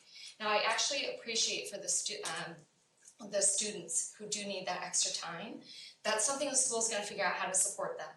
And I don't think this calendar change is going to fully eliminate the issues that kids have around stress and anxiety. It won't. You have other work to do to figure that out. But this is a first step to listening to them and letting them know we're responding to them. Thank you. Catherine Tran?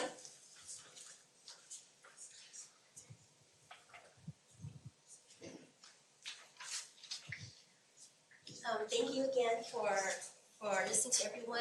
Leslie had pointed out, and I have an older son that my son just graduated from high school. Thank you very much. And now he's here, and I have a junior coming up, and she's here. She's not really benefiting, right, from this calendar change because she'll be graduating. And my youngest son has the summer program already planned next year for EMT, and I'm here. There's no reason why I even should be here. I should get home cleaning the house or something. But I'm just here. I mean, the reason why I'm here is because I went through this. My son just graduated from high school. And there's a quote my friend just sent to me, "One thorn of experience is worth a whole wilderness of warning." And it basically said that I went through, and a lot of the parents who are has high school kids had gone through. And I wish I could go back to middle school, elementary school, those innocent days. I mean, it was wonderful. But once you're in high school, even though I tell my son Trevor, stop studying, go to sleep, but he gets caught up in this mentality. So we have to be really careful, you know. We gotta focus what's best, the parents and the teacher. That's why we're here. And we gotta focus on them and nobody really else. And I was kind of shocked regarding this petition going on change.org.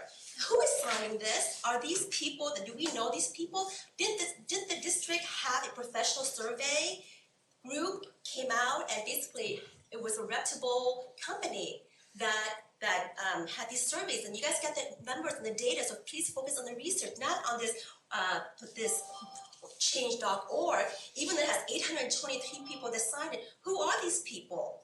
I mean, we don't know who these people, maybe the number's big or large, but we don't know who they are. And the worst part is, when I was looking it up, is this the reason why Ohio want to change the school. These are the reasons. It says, number 1, 5 reasons Ohio school wants to push start backdating to Labor Day. Good for tourism. Number 2, time for summer jobs and vacation. 3, heat issue. 4, preventing a broken school. And 5, finding employee. If you look on org, let's see, change.org, these are the reasons why they want to push the school day back to Labor Day. I thought we're here for the kids, not for economical reason. So please, just focus on the kids and do what's best for them. So I think that's it. And the mental stress, it is there. I hate to say this, it is there. I mean, he just graduated high school. Thank goodness he's doing good. And he's doing well, but there's a lot of kids, Joey, you know, you graduated. There's a lot of kids that are really stressed out. So any little bit we can help them would be very, very beneficial, because a lot of kids are going through it. And you guys are very supportive, so just really stick to the facts and the research and what is like really correct out there. Am I done? Is there? Yeah, okay. All right, thank you. Thank you. Those are all the cards that I had submitted. Is there anyone else that did not submit a card that wishes to speak?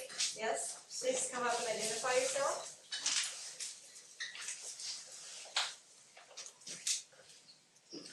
Okay, my name is Susan Bond. I am a parent of a student at El Moro. First, I would like to say I really appreciate the democratic process that's going on here. I am also a democracy teacher at Newport Harbor High School. And so I commend you for all that you're doing. And so what did I want to say? My thought was that it's divisive in that, you know, who matters, who counts. I think everybody counts, everybody matters, and that's where I came back to. I appreciate everything that we're all doing here, trying for the well-being of the students. So the one thing I thought of was, Kimberly, thank you for meeting with the high school principals, and I respect your change of opinion. And I also just wanted to reiterate what she pointed out, which was the AP scores were excellent. I don't know exactly what they are, but I've heard they're somewhere in the 90% or above, but it just from what you were saying, it sounded like they were quite excellent. So hats off to our students. And then I would like to go back to teachers really have the power. If there's a lot of stress on the students, they have the power to hone into that and lighten up on some of the work and the overload. Really, they can evaluate that quite a bit, and I know, being a teacher and in the classroom. So I'd like to just put that out there. Another thing was with the actual calendar, I teach many semester courses. I teach government, economics, and health. So myself as a teacher, I'm just curious about the other high school teachers in Laguna Beach who have to teach semester courses where I know it's very challenging when even by a few days, which sometimes happens in Newport Mesa, our calendar is off. And there's portions of the curriculum where I have to kind of let go of it. So I'm really curious how 80 days in the fall semester is going to work out with 100 days in the spring semester for the semester courses, or even if slightly, a few of the days, 81 or 82 days, and then you have 97 or 98 days. That doesn't seem fair to the students who perhaps would like to learn about those subjects and not miss out on, a few weeks of it. So I haven't, my daughter's going into 4th grade, and I, for a long time, have been a high school teacher and have been taking that angle and working with parents. So, but now I have a child, and I totally, don't want her to have to go through what I see a lot of these high schoolers go through. So I really hope there can be a collective decision and that helps them out. And I mean, what is my position? I've been on the side of hoping the calendar would stay the same, the way it's been. And so I just wanted to share that, and thank you for all you're doing, and thank you parents, and I hope at the end of this that we don't have to hate each other or be against each other. I really hope we can come back and work things out, and teachers and everybody, whatever happens, let's get through it and accept and, embrace each other and move back towards working to help our students of all ages. So, anyhow, that's all. Thanks. Is there anyone else that would like to please come up to the podium and identify yourself?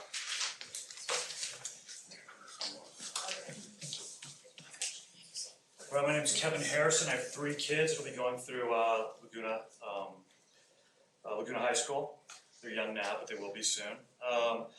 We're talking about focusing on the kids. I think people have different definitions on what is good for the kids. I'm very much against this change. I focus on I want a better quality of life for the kids as opposed to just chasing down this perceived, gain in points we're going to get on the AP courses or exams, which hasn't even been proved yet. People say listen to the kids. I agree, definitely listen to kids. It is important, and we know that 54% of the high school kids are for the change. So that means there's a lot of high school kids that are against the change, and let's not forget middle school, elementary schools, and all the preschools are going to have to change as well. I think most of the survey said most of the parents with kids in these schools do not want this. I also wonder is, we talk about someone saying change is good, but are we changing for the sake of change? Is there some perceived problem here? Do we kind of manufacture this problem? Because if you look around, many of the top schools in the country, many of the top school districts still do a post-Labor Day back to school. So if they can do it, I don't see why we can't do it. And these aren't even coastal towns. These aren't even towns that count on tourism. And these are towns that also have to deal with snow days. So if they can do it, why can't we do it? I want to close on this. I'm looking at the calendar, and what I swore at the lab, I've been to a lot of the meetings, talked about this. When I was here last, I thought there was a request from a couple of the people on the board that we were going to look at, hey, what would the calendar look like if we just started a week earlier? Every year, we just started a week early, start that Monday before Labor Day. I could have sworn that was a request for this. And now I'm looking at option A, and that option A has the kids starting 15 days before Labor Day. Then I'm looking at option B, and that has the kids starting 13 days before Labor Day. So I asked, this was discussed last time, what happened to this proposal? So again, I'm focusing on the kids, I'm focusing on their quality of life. Thank you. And there was another hand in the back. Yeah, okay. Shall I go first? Sure. Okay.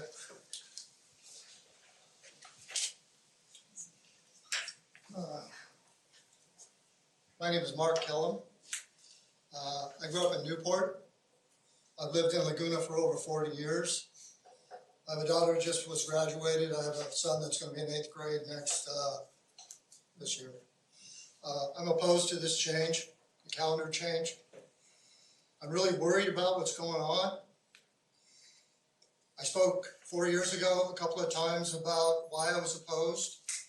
I've spoken twice already this year about why I'm opposed. What worries me is every time I come down here, the calendar changes. It doesn't seem to be any agreement in the board about what we're gonna have or what you're gonna present to us as parents and taxpayers in the city of Laguna Beach. I'll point out the survey. The majority of the parents are opposed to your school calendar change. I'll make a comment about the petition. Who's signing the petition? The residents who live in Laguna, the residents who pay taxes, the residents who support the school. And I'm also worried about the money. I have a real problem with the money in Laguna because there's been somebody up here from the pageant that's discussed the scholarships that are given to the school kids. There's a lot of people that are going to withdraw their support for this school district. And it really concerns me because when my kids are out of school, I'm still going to be here. I want the best for our students. There's also talk about not being able to participate in the community colleges because the school's getting out late. Get rid of Ski Week. I went through the Newport Mesa School District, we didn't have Ski Week. We were all out of school on June 6th or June 5th. We have plenty of time to go to OCC or any of the community colleges and take classes. Get rid of Ski Week, never had it. I can't see why everybody's so worried about stress for the kids over the holidays. All the kids that I know, they don't even do any work over the holidays, over Christmas. They take a break and then they go back and study for 10 days or 2 weeks, take their final exam. It's over with. It's pretty simple. I'm opposed to starting school before Labor Day myself. I can't imagine going to school in August. Not in this town. Not with the festivals going, not with the people coming to the beach. The weather's good. That's why we live here. Thank you very much.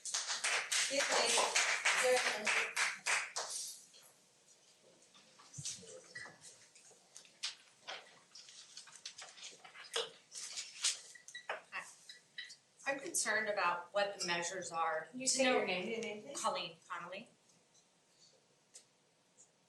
There's not a clear path to why this is being done. There's a lot of opinions and a lot of ideas that people have. But how do you know it's gonna work? We have nothing in place. So what if we do a new survey that the parents put on after the first year and you don't like it? Are you gonna change it back? What if the scores drop at all? Are you gonna change it back? Is that an option? You have no facts. You don't know that it's going to work. This is all based on just opinions of a survey that was written without any clear path from the parents, which is by far the most irritating part of the results, that the person who, or the company that wrote the survey is a school board and business company that does that for a living. I was on their website today. I saw what they do and to get the results that they want by the people that hire them. And that was your goal for the what everything was done. And I don't think it was fair. I think it would have different results if you had more sides being put in on this. And I think that's unfair. I think there have been some things that just weren't done in a clear manner. And I think that's unfortunate. And there's no path to know if this is working or not. And I think that's something that needs to be taken into consideration. Is there anyone else? Stand up. Okay, sure. Re-identify yourself. We haven't forgotten, but Back. for the record. I'm Cal Nielsen, senior at LVHS. I just wanted to say, this is my first time at a school board meeting, and I'm just blown away at how passionate all parents are and how much everyone cares. I think as teenagers and students, we sometimes kind of think that adults don't have our best interests in mind, but glad to see that they do. Before this meeting, I didn't know anything about this topic. I just heard 2 less weeks of summer. Shoot, can't go to the beach. Now I feel like I'm an expert on it, which I'm super glad we stayed.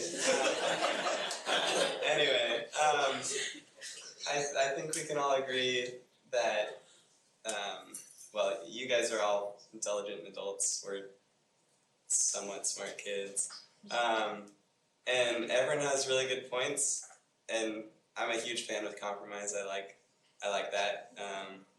And so I'll toss in my 2 cents. I'm in favor of version A of the calendar change. I think it's fair compromise for everyone. You miss out on a week of time at the beach, which still kind of hurts me, but I think it's great for the students, and I think it's fair compromise. So that's my 2 cents. Thanks. Sure. Hello, my name's Luke Goldside, and I moved into this district the previous year. I used to attend Mountain View High School in Arizona, and they had a August to May calendar. And that calendar was really cohesive with sports and AP testing.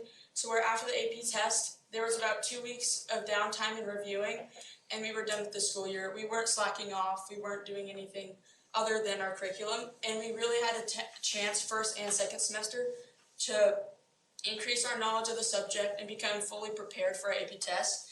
And we as students, we're gonna persevere. We're gonna do whatever we need to be able to do good on these tests. It's because us as kids want to do good on tests no matter what challenges we face. But any help that we can get would be greatly appreciated. Previously, having played basketball last year, we had to practice and play games during our finals. So we would get home at 6 or 7 o'clock having to study for finals the next day. And it was kind of a damper on our spirit towards the game and towards our test the next day. We're really grateful. I've never been somewhere where there's so much support and love towards a community. We are so unified here, and it just blows me away, and I'm so grateful to be a part of it. And I thank you for all your support and help, and thank you. Sophia. I'm Sophia Ravenna, and honestly, I just want to say that I have such an immense respect for every single person in this room, and just for all of you coming up here and staking your mind and saying what you believe in, no matter what side you're for. But honestly, I aspire to be like any one of you guys when I get older.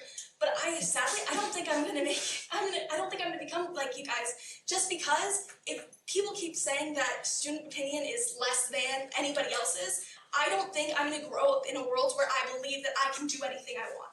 And honestly, some people say that, yeah, maybe I'm not gonna be the smartest person in the world, but I still think I should have the aspiration and a drive to take me there. And so if people keep saying that students are less than, we're the ones affected by it. And I just don't think that we're gonna grow as people if we're not given the room to do so.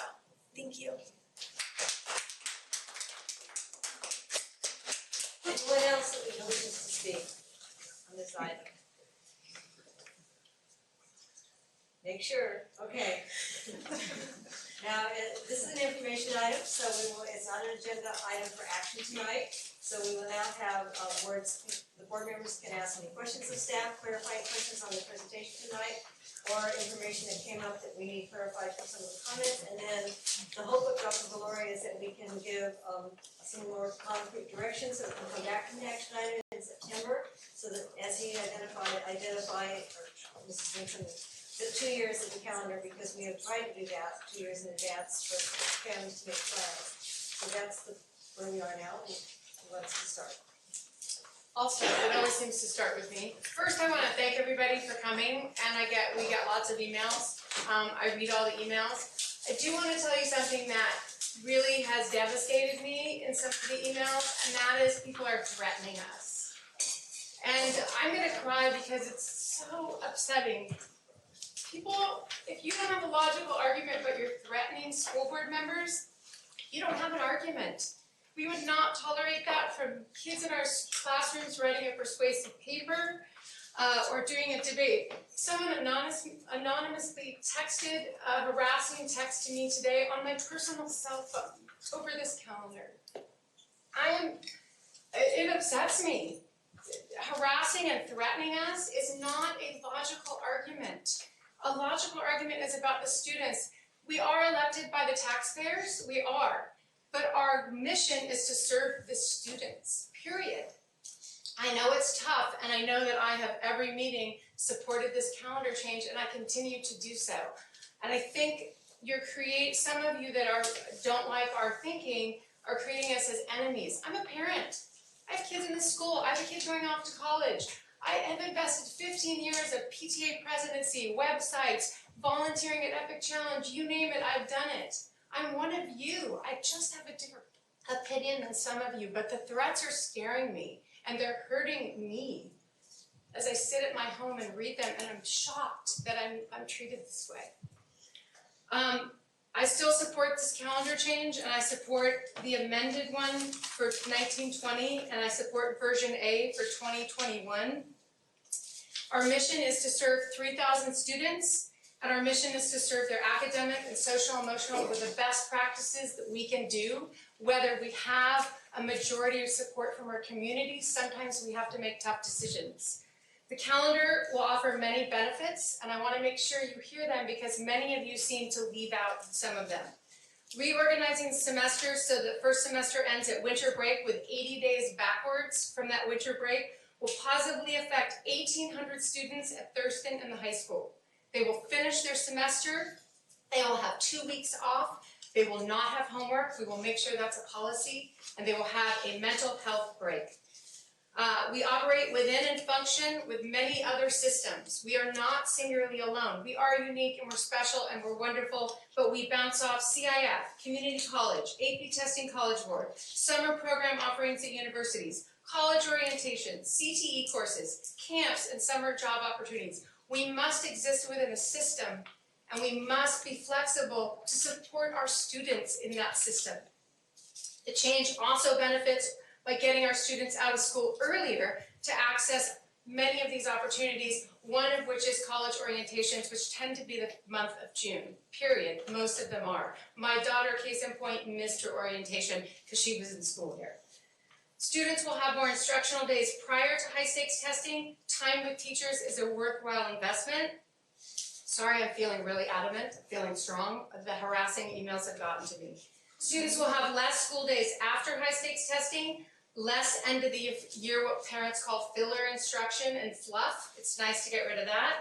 Professional development days, which are important for all professionals, teachers included, are built into the calendar. We have fewer subs, students have more consistent time with their teachers. That is a benefit. Research coming out of Stanford, because I also attended the Challenge Success program, is showing that adjusting the instructional year can de-stress our students, and it is a worthwhile investment, but it's one piece in de-stressing them. There are many pieces. We are not saying this is a catch-all solution. We're saying this is one thing to help our kids. I want to remind that your kids will move through a system. They won't be in third grade for the next 10 years. They're going to move. It's not stagnant. So though it affects 1,800 kids the year it goes into effect, if it does, it will affect all our kids in Laguna Beach. Our goal is to prepare our students and launch them into their next opportunity. The 4 years in high school matter a great deal, as every high school parent in this room knows. And this new calendar proposal will make a huge difference for our students launching into their future. I would like to recommend we bring to action the 1920 amended calendar in version A of 2021. And that's where I stand on this. Sorry, I'm just feeling really upset. It's been a rough week. Carol? If you're ready. Yeah, I'm gonna talk this way, that's the only chance we have to talk to each other, because we can't talk to each other any other time except when we're sitting here. So I kinda need their insight, if we're coming up with a compromise, I need all of their input. So, one, as a board, we want all high school students to take an AP test, right, a class, to be challenged to take a class. We want them to take a class. Right, we just want them to take a class, whether they take the test or not, we want them to take a class, right? Isn't that in our general vision of being inclusive and providing opportunities, then, is that? Want I've heard that us say- opportunity. Right, we've all made comment towards it, I'm just kinda looking to see if that is Yes. an agreement. So it's not about the rate of which they're passing, or it's really that they don't stand there as kids have today, and they're just standing there going, how am I gonna get all this work done at the high school, looking to talk to a teacher and trying to figure out what they're supposed to do, right? We want them all to have the opportunity to take at least one class, we want them to go to college, so we want them to experience that experience. Yes? Okay, and then I have a question directly to you about, well, maybe we'll circle back around to why those were what you think is best, those, what you were saying you like. Okay, I like the amended board, which is the, let me find the page. Cause you sat on the committee, so I knew about it. I did. Because it had compromises that other board members wanted, which was to put back Thanksgiving days, pull off the one professional development day, and then I think version A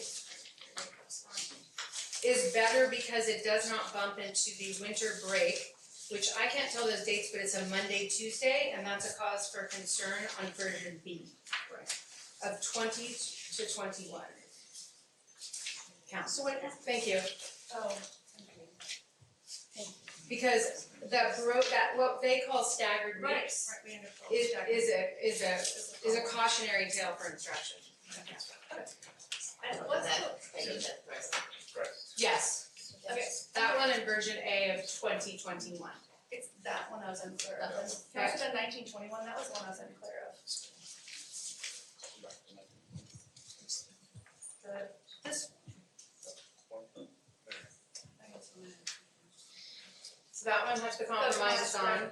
It just misses professional It's day. not the calendar committee's recommendation, it has some altering to it, and I think it's a fair compromise. Okay. For 80 days for winter. Okay, and then,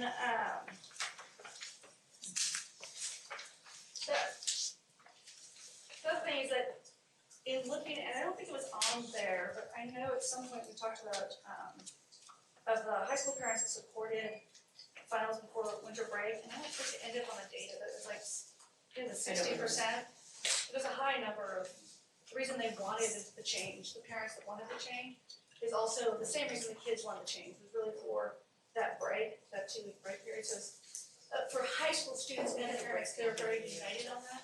Yeah, so And parents at grade levels, didn't they have that? we had high school site. specific, school site specific, correct, so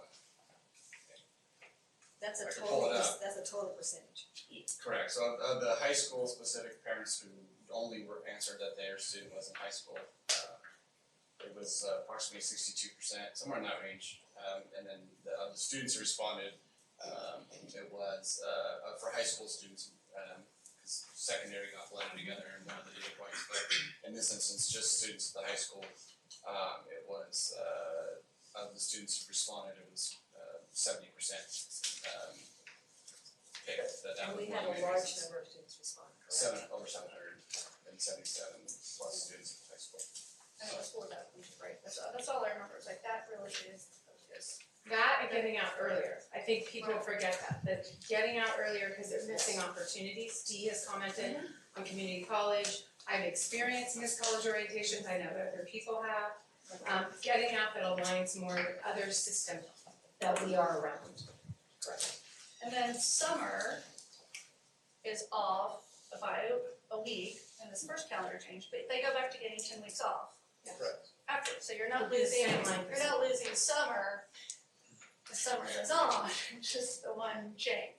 Okay. Just wanna make it clear, it's like, we're not taking your summer away. Another way to say that school year is always 180 days. Yeah.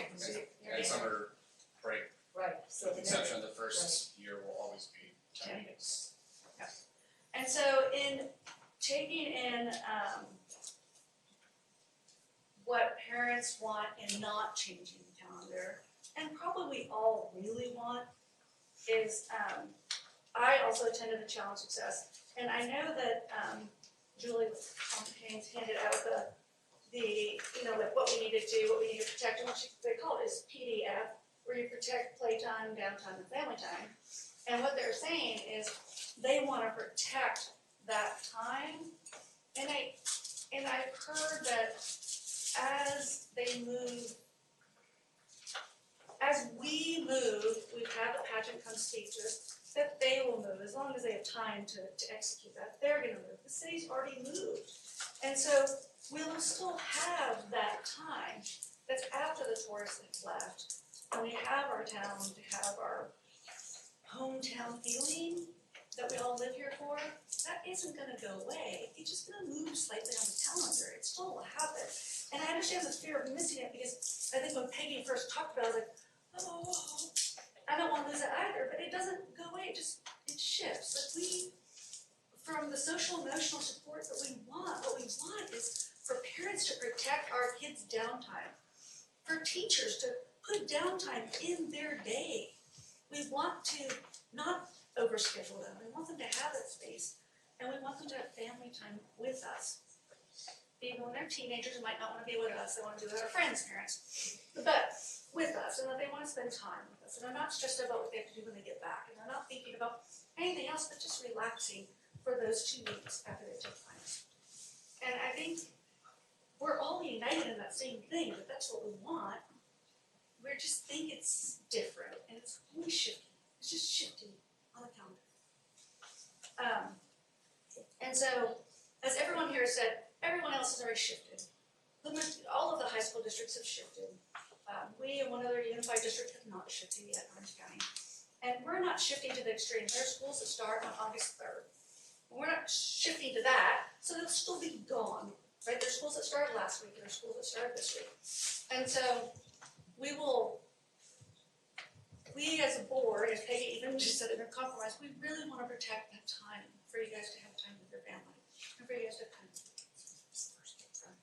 And we wanna make sure we're doing what's best for our children, and I explicitly trust all of these people on the side to do what's best for kids. They have, every time I turn around, they have done what's best. I know you guys have experienced that personally. And so, I actually liked the committee's first recommendation, and that really is my favorite because I truly believe professional development is so important, and so important it's built in. But we will, I hate it on that years, so I would like to pass it and sort of discussion with this. Okay, I actually liked the calendar with the latest starting date, but I'm willing to compromise. I'm glad that there is a compromise from where we first started. Yeah, yeah. I think the stress is a huge issue for our students. We heard that from parents. For us as educators, I think that another possibility might be to have our winter break stress-free, not have all those finals right before winter break when students are in performances, trying to enjoy family.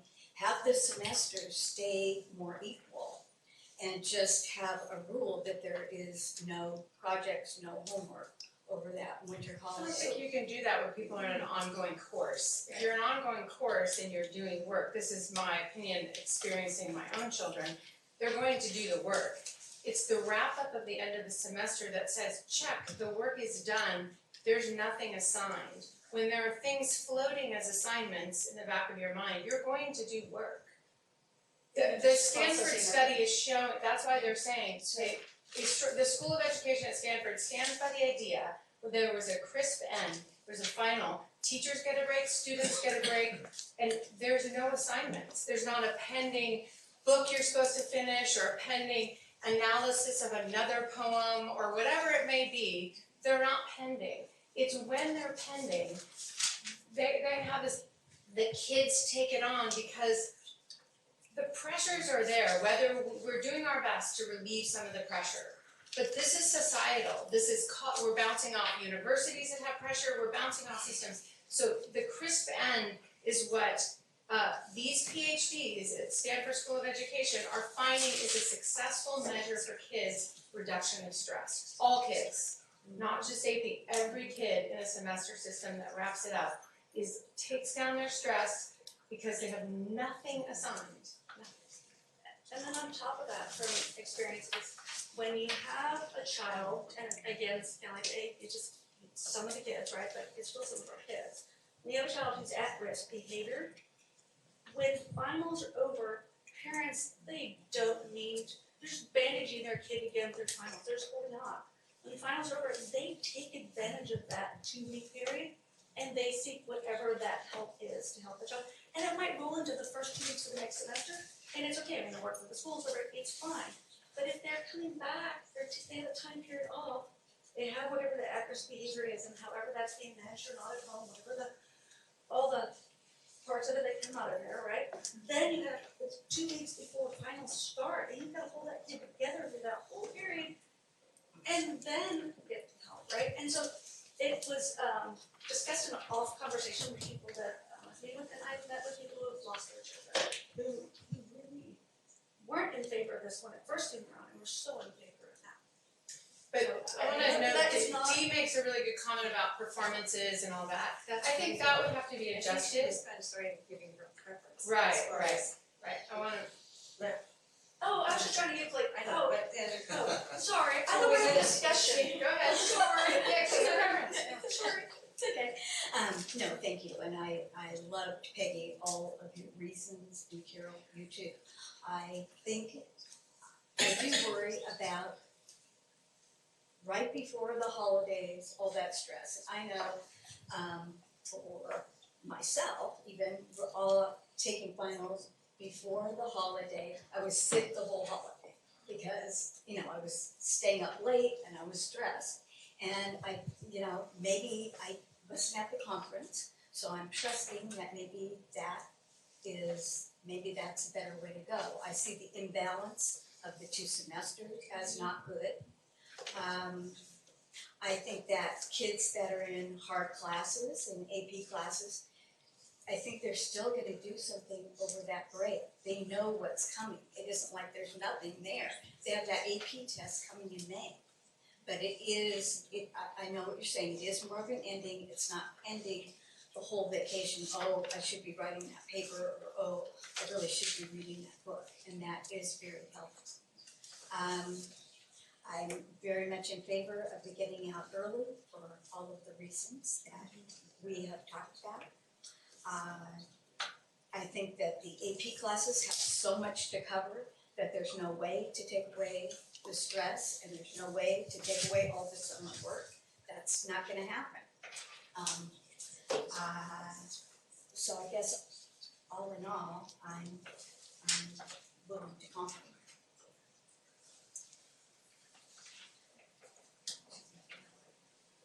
Before I make my comments, I'd like to ask Piper, Yes. your fellow students, like your comments. Okay, so I'm a student of the school and I have gone to the school since gone through the Unified School District since kindergarten. When they proposed it a few years ago, when it was originally, I know my family wasn't really for it, and I wasn't really for it, but I wasn't in high school. Now being in high school and experiencing everything, it is the students that put the stress on themselves because everyone wants to do the best they can to have the best future that they possibly can. I am for the school calendar change, and I think if the students want it, the students should be heard. I had one more question for the staff before I make some comments, and that is, you told us before, we don't have many semester only classes at our high school because we don't have any offerings, so most of our classes are year-long. Correct. So the only classes that are currently semester-based, high school, and Dr. Allman can correct me if I'm wrong, but government economics, both the AP and regular classes, both senior classes, health and global studies are the, I believe, 4. He's not, yes, so. And I know in part of a move we've made in recent years, we do offer the econ gov in the summer for students that want to take that to have more elective opportunities, not on AP basis. So that's a really, we are open to offering courses in a different way.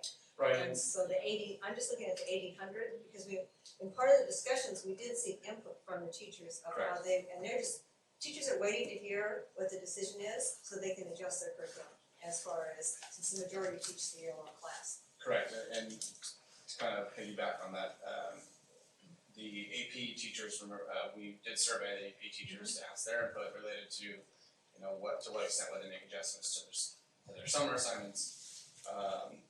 As that was a request, I think that came out, I think actually Member Perry maybe asked that question.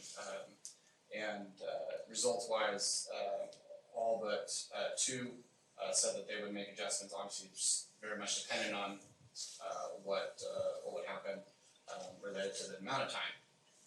And the two that wouldn't, one has a current assignment that it's about 5 hours, the other one doesn't provide assignments, so there was nothing to reduce. Again, I know there's a lot of conversation about AP, but that was simply in response to that. Right. Okay, well, I have a couple comments to make in regards to some of the things that came up in the folks that spoke to us. And one is for some of the background, I think it was one of the last speakers. There's a lot of information on the website under FAQs as far as how this originated and how it started and how the committee was initially formed in response to what. So if you're uncertain about any of that, I'd suggest that you review that and I think you'll find the information there. Or if there's not enough information, make a contact with the district and ask the questions. I could direct them to Mrs. Winston's office.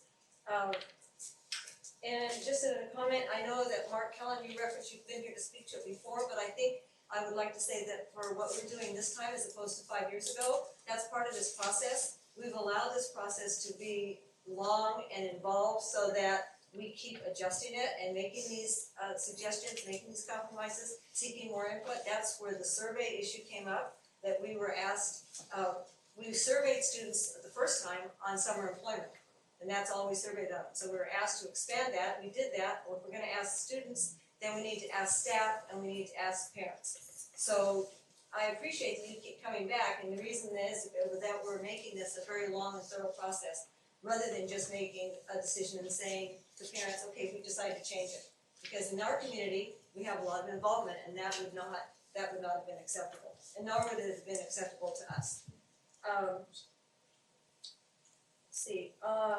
The survey, as I just indicated, the primary reason for the survey was to get student opinion, since they are the ones most affected, and we surveyed middle school and high school students. We surveyed even the seniors who would not be affected because they had had the 4 years of high school experience to reflect on how they felt it would have made a difference for them.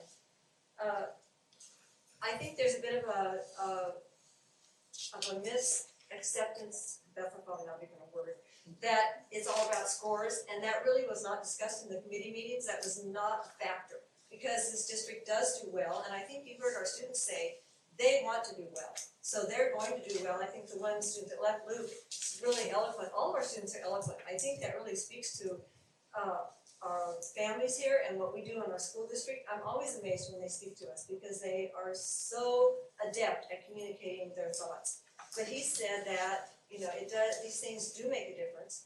And then it was interesting, he has experience with the August to May calendar and the time at the end of the year.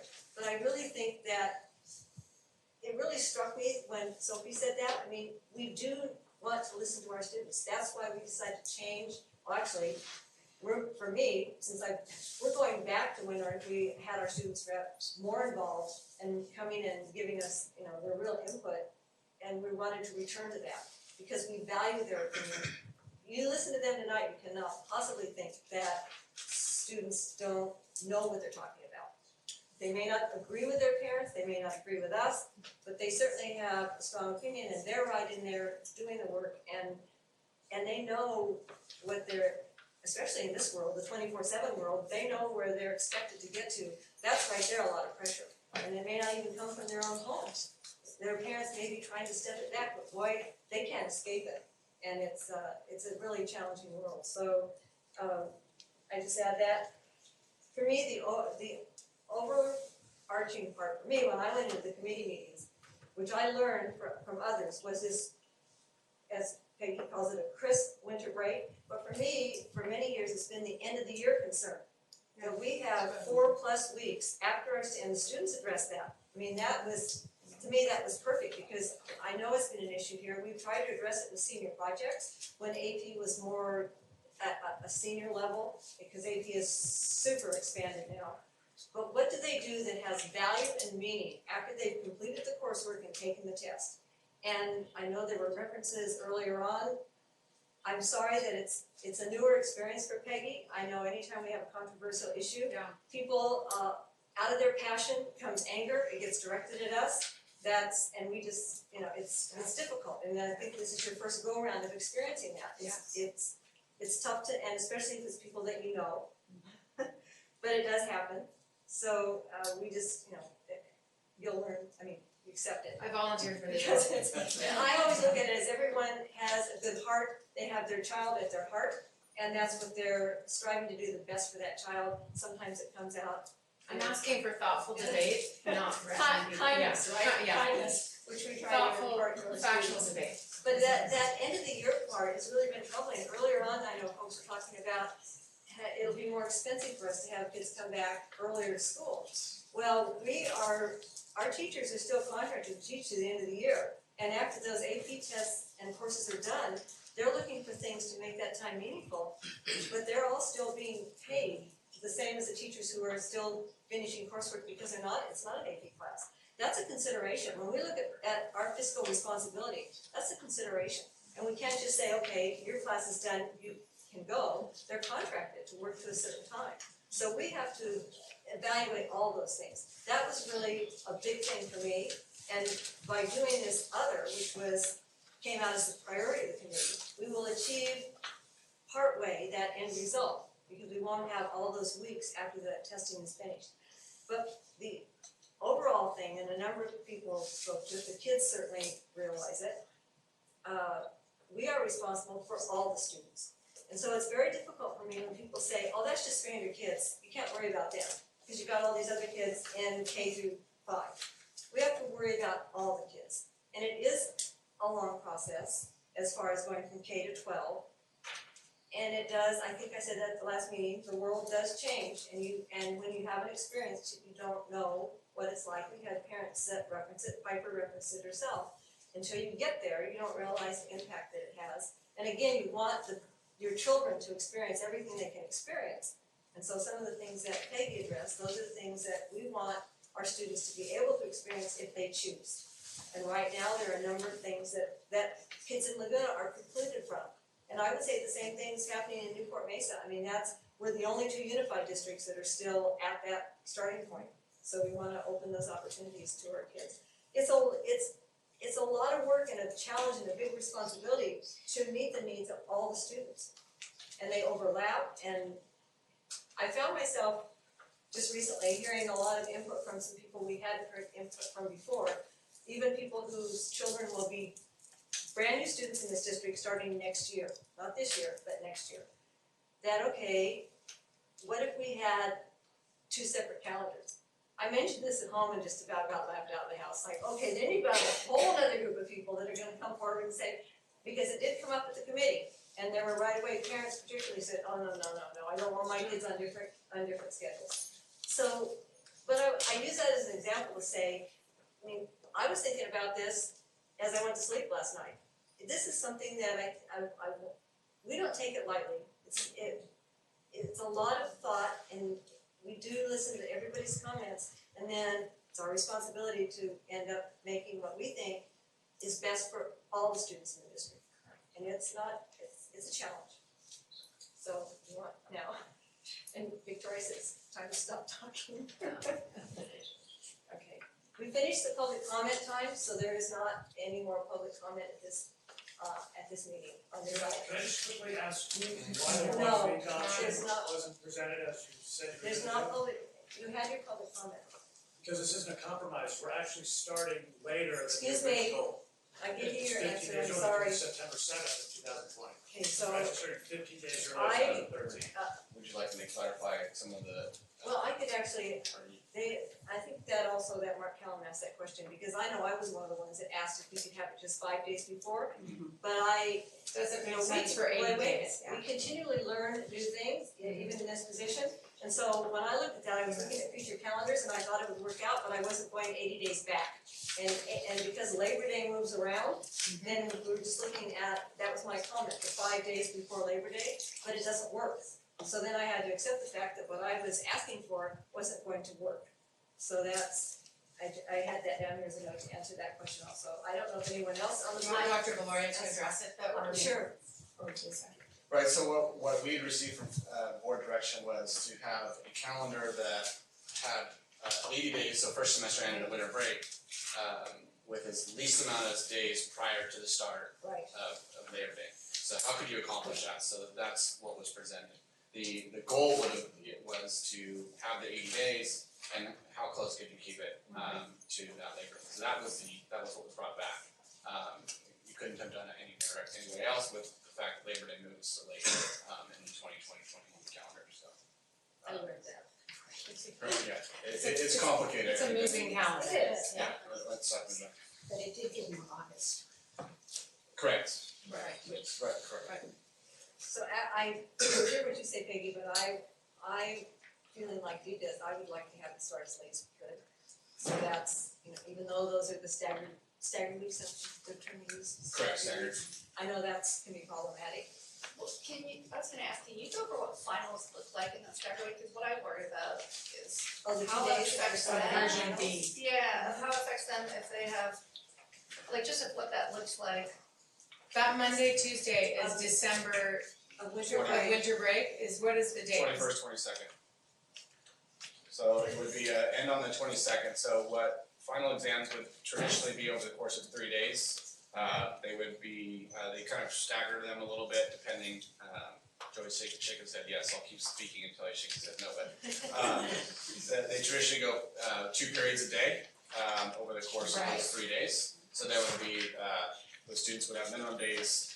Those students, again, being the high school and middle school students, the elementary students don't have final exams, so, but that would be their schedule over that period of time. So they'd have that Friday, then the Monday, Tuesday. So Friday, Monday, Tuesday is what that would look like, for 2020-21. I think it's a cause for concern because it's staggered and it's so close to the 25th. Right. That's my concern, because that's been a complaint in the past when we get out of winter break, too close to the 25th. People have plans, people do things. Obviously, a calendar is moving, so we can't always be completely. So, in my opinion, I felt moving those 2 days at winter break to the start was a better investment. Instructional days, testing days, quality instructional days, which was always the goal of the calendar committee, was a quality, right, 80 days. That's why I prefer version I'm just looking A. at less intrusion at the start of the year, and the fact actually students would have a weekend, they wouldn't have all their finals 3 days in a row. Yeah, I think There might be some advantage to students for that. But I hear what you're saying, Okay. And we have been getting out pretty late some weeks now. Yeah, there was I want to say Traditional. 2 years Yeah, ago, they ran 22nd. right up to the 22nd, I believe, if I recall. So this wouldn't be the first time that we run close to that. Which version did you like? I actually like the original You like the recommendation. original. I mean, I do Because of too. professional day, but yes, I Right. like A, and then I don't like this one because of bumper. I don't like Right. this year, how this So we have presents, 2 for A and 2 for B. because the bumper dates, just, will they come to school that first week? Or will they come to school that first week and then come to the Lori saying we can revolt? So we could do the 1920 amended one and then bring version A and B back for action at the next meeting. Or I'm and quickly doing yeah, that. and look at them, also evaluate them out. 21, 22. Well, we're only gonna vote on 2. So what I can tell you, But yeah, I mean, I'd see be the happy, difference between the calendars going out. for sure, we can definitely put both of those versions on what it would look like as an out year calendar, for sure. And on that one right there on B, couldn't we just move it to Tuesday and then add the professional day back in? Maybe this is an instructional day. We kind of already made that Oh, compromise. I know, Yeah. look at it, but see when it goes down there, like you're going into that week, could it just, so you don't have, I guess you still have. I think because that's that on week Monday. I think that is a precarious week to have instruction and finals. Yeah. That's just my. Well, again, I think, further item for discussion. Okay. Uh, But if you can bring back both versions, I think the sense is we have support here for that, for action, and for the 1920 that's been amended. And just for clarification, I don't know that we did update the website, but I know there's a lot of stuff on the website. Ms. Winston and I did meet with members of the FOA to clarify some statements that were made by an FOA member at one of our meetings. And it was, we met with Mr. Perry and Ms. Kalenda, and they clarified very clearly that in no way, shape, or form are our students going to lose access to scholarships, and that was not an accurate statement, and in fact, complete opposite. And we were very happy to hear that. Mr. Perry, I believe, is the president, and Ms. Kalenda is in charge of scholarships. So from two people who are very well versed in what's going on. They did also express some interest and request that if we were to make a decision to give them a heads up, so that if they are going to have a discussion about anything related to their calendar, they have appropriate amount of time to look and have discussion amongst their board if there's any interest in them making some adjustments themselves. Obviously, they don't believe that our calendar is dictated by their calendar and vice versa. They are free to do what they wish to do, but I did appreciate them coming in and having a conversation. So I just wanted to clarify that. That's on the website, but there's also some data that they provided as to the number of students that they currently have employed and last year's employment numbers as well on there. So for those that are interested in seeing that, there's additional information. Any other questions for us?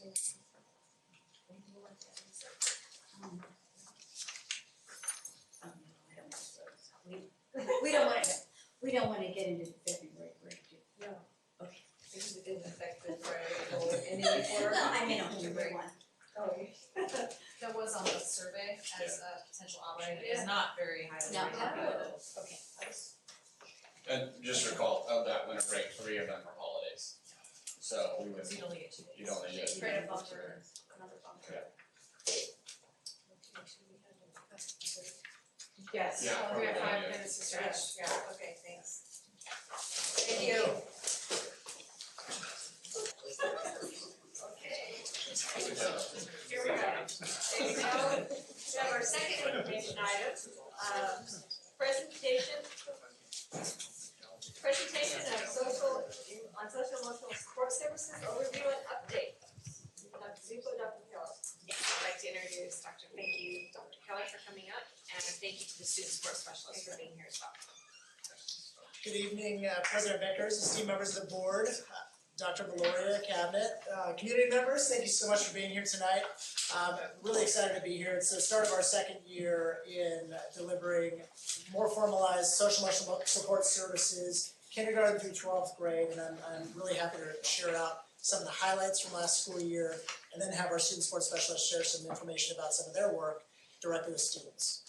So we, in Laguna Beach, so forward thinking with the board and the leadership here around the really important work around social emotional supports for all students. We know that when effective social emotional learning programs are implemented, student achievement outcomes go up, and actually investments in the services that we coordinate and provide really reduce long-term community costs, whether it be for incarceration or other types of really intensive mental health services, inpatient services, et cetera. So we want to do all that we can while students are in school to equip students with skills and resiliency and be able to effectively thrive now and in their lives. So we look at this 5 framework model that the California Department of Education puts out, and this is the kind of lens that we look at social emotional supports. We're concerned about whole child development. We want not only look at student academic success, but just like our students were sharing tonight, and all the conversation that we're having tonight was really about how do we go about creating a system in our educational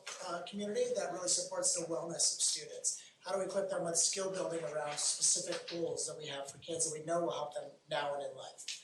We have a full commitment to equity. We want all students to feel like they belong in our school system, that they're welcome. And we want to equip our teachers and staff with knowledge and awareness and skills to be effective at being advocates for all students. We want to build teacher capacity, and that means providing professional development in this area. And we'll talk a little bit more detail. The student support specialist will talk a little bit more detail about that. Our relationships with families and community partners are crucially important. That extends our reach and our impact with all students when we have high quality referrals that we can make locally in the community. And also we want to ensure that we're within our school district, providing effective parent education programs that actually meet the needs of our families to support our students. And lastly, we know that the investment in this work is really significant with not only my work as a director at the administrative level, but our work with our direct service staff, but also our school counseling staff and our school psychologists. We all partner together with our administrators and our teachers to really provide a whole child education, and that's really important. We want to measure our impact through continuous improvement. So last year, a huge accomplishment for us was really deciding on what we wanted all students to be able to demonstrate. And so we all good social emotional learning programs have goals for students, goals for kids. And so we want students to thrive as our ultimate vision. We want them to thrive now and in life. And these 6 targets in the middle of this framework really describe what we want for students. And all of our decisions around curriculum and instruction, around measuring with social emotional learning screeners, measure these goals for kids.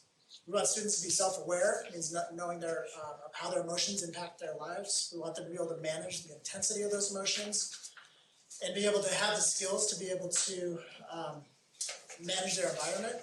We want them to have self-efficacy. That means we want them to believe that they can accomplish a particular goal and outcome. We know that's really predictive of student success. And then the social goals or social awareness, we want them to be able to know how they are impacted by their relationships that they have. We want them to be able to manage those relationships effectively. And then lastly, that citizen of the world idea, social engagement. We want students to really know that they can have an impact in the classroom, positive or negative, but we want them to be making positive choices. We want them to know they can have really powerful influences at the school level and then really at the community and globally eventually. All this work is embedded within a variety of systems. So our classrooms, we select curriculum and instruction to help support student development in these areas. And we want to make sure that our schools provide school-wide programs and supports so students can be effective, and that's with positive behavior intervention supports and a variety of different initiatives that each school is take on, like No Place for Hate. And then our partnerships with communities are crucially important. We view the resources that we invest in these supports through this lens. We want to make sure that we have programs and services that are prevention focused. And so our universal prevention intervention supports, at the elementary level, we deliver a second step curriculum. We want to build staff capacity on really understanding what risk looks like and how to connect students with qualified resources at the school sites. We've embarked on training staff in restorative practices last year. We're going to continue that work this year. That means we try to work on, instead of when a student has an infraction or misbehavior, we want to work on relationship building and students learning the practices around restoring those relationships instead of school exclusion through suspension. And then at the secondary level, we want to work on suicide prevention first and foremost. We have a policy that we train staff, and we're working on implementing suicide awareness and prevention activities in our health classes. And then our life skills curriculum. We do more intensive work when students need more support. We have group services available to students. We have intensive individual services as well. And then in the Blue Triangle, we of course partner with community agencies like I've mentioned, and bring in really high quality parent ed programs. We had Julie Lithcott-Hames last spring, which was an excellent event. And we believe in a lot of those ideas that she put forth. And of course, all of our relationships with PTA, DLAC, ELAC, et cetera, really support the work that we're doing at K-12. So now I'd like to take a brief moment to walk through some of our information, our data that we've collected around for students. We think that measuring this work is really important, and it helps inform not only our individual student services that we provide for students. We want to be able to respond to students in need, but also it helps us to understand school climate in conjunction with some other information. We have school climate surveys, we have California Healthy Kids survey data. We want a real robust picture of the effectiveness of the work that we're doing. And then we also want to inform professional development. That's why we do this universal screening in the fall and the spring. Last year was our first year doing it. And so at the K through P level, we administered a teacher screening called the Student Risk Screening Scale. And you can see that more than 80% of our students in the fall, 85% of our students in the fall fell into the low risk range. We measure internalizing and externalizing behaviors. And that changed in the spring. We measured students, it was in October and November. And then in the spring, we did a May and June screening. And you notice that there's more students that fall into the moderate risk or high risk range in the spring. And what I'll what I'll mention is that some of our students, many of our students that were actually in the moderate or high risk range actually fell back into the low risk range. So actually we had effective interventions with those individual students. What we found is that students that emerged in the moderate and high risk range were students that were new to us, like we found some new information about students, and we're going to continuously monitor those students and certainly be tracking and employing evidence-based programs for them going forward. We also measured not only student risk with the student risk screening scale K through 3, we also want to look at student strengths. We want to be focusing on building skills and resilience. And we know that when students have protective factors that are well developed, anytime that they're experiencing social emotional distress, they're way more resilient. They bounce back faster. And so this information we measured for 4th and 5th grade. This includes Amoro's 4th and 5th graders and Top of the World. We measure 4 different strengths here: gratitude, persistence, optimism, and zest. And what I'm showing you is a snapshot of a climate snapshot that just shows student strengths. Any students that are not represented here would be either in a watch category or a follow-up category. So you can see that gratitude is one of the most well-developed constructs for our students, so that's really fantastic. Persistence is also well-developed in the majority of our students. And I want you to take particular note of the optimism and zest categories as we look into middle school and high school data. So optimism has to do with having a positive outlook on your future life, and then zest is really is a measure of your current energized experience in the moment. And so I want you to notice how that changes over time. So at Thurston Middle School, I'm showing you this measure looks at 12 different constructs, and I'm showing you 8. So for the sake of analysis, I'm showing you the top 4 strengths at Thurston Middle School, and they are empathy. So students, a vast majority of our students are empathetic. They can take the perspectives of other students very well. And this is the fall screening on the left and the spring screening on the right. Self-efficacy, again, that strong belief that their effort and work will have a positive impact on a student's goal or an outcome. Self-awareness, knowing your personal emotions and how that might impact your experiences. And then really importantly, emotional regulation, your ability to control the intensity of those emotions in different circumstances, or learn the skills to be able to manage those feelings. Now the lowest 4 areas are shown in the lower right, and optimism is the lowest. So our students, in terms of a strength, the majority of students don't have a strength in the area of optimism in middle school, so that really drops off. So they're not having that positive forward outlook. And zest is another area that's also low, so that positive current experience in the moment. And then a little bit higher, more well-developed strength, persistence has dropped off significantly from elementary school. And then gratitude, is starting to drop as well. And then lastly, Laguna Beach High School, the 4 top strengths include empathy. Again, really strong scores here in the area of strength. So 88% of students in the spring, their reports on this screener indicate that they're empathetic and can take the perspective very well of other students or other people. Emotion regulation again was high, 79%. Peer support, interestingly, that didn't come out high in the middle school report, but that makes sense. Developmentally, students start to lean on peers a lot more as their social network starts to shift towards peer support going forward. That's a natural developmental process. And then again, that self-efficacy, really strong belief that effort will predict a particular outcome for students. You see that optimism and zest are the 2 lowest in the lower chart, really drops off as a strength. So those are areas that I see are a really big red flag that I would want to work with our teachers and staff on trying to do things to help students to really learn about the skills around having a positive outlook and a positive mindset. Now, there's a lot of associated stress related to this survey too. This is right before finals week, right after AP, right after AP testing. So it's important to kind of think about the context of the testing. But I also think that this speaks to the student experience, and we want to look at that more and more as we get into next school year. And then we have persistence and gratitude, which are the next 2. Before you leave that, just when was fall? fall screening was in November. In November, so I'm just wondering. And this year we're gonna do it in This is mid-October. also, I mean, it's, those areas are low down. Right, they were. And they can, they stayed low, yes, exactly.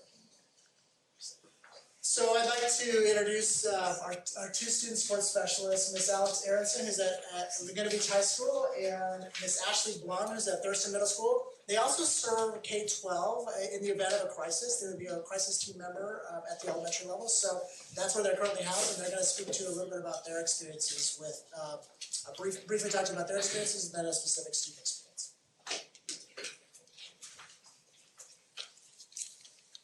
Thank you so much. We're so excited to be here and so appreciative of your time tonight. As part of our work integrated into the LBUSD community, both Alex and I are committed to supporting professional development. As student support specialists, our work goes beyond just our individual meetings with students. With our approach under our social work lens, we meet with students, teachers, parents, and even connect with outside resources in order to meet the needs of all of our students. One way we worked on achieving greater student well-being was through our staff development trainings. This last year, we were able to provide trainings on suicide prevention, trauma-informed care, and multiple restorative practice trainings. These trainings were offered to teachers, instructional aides, and other key stakeholders on the student campuses.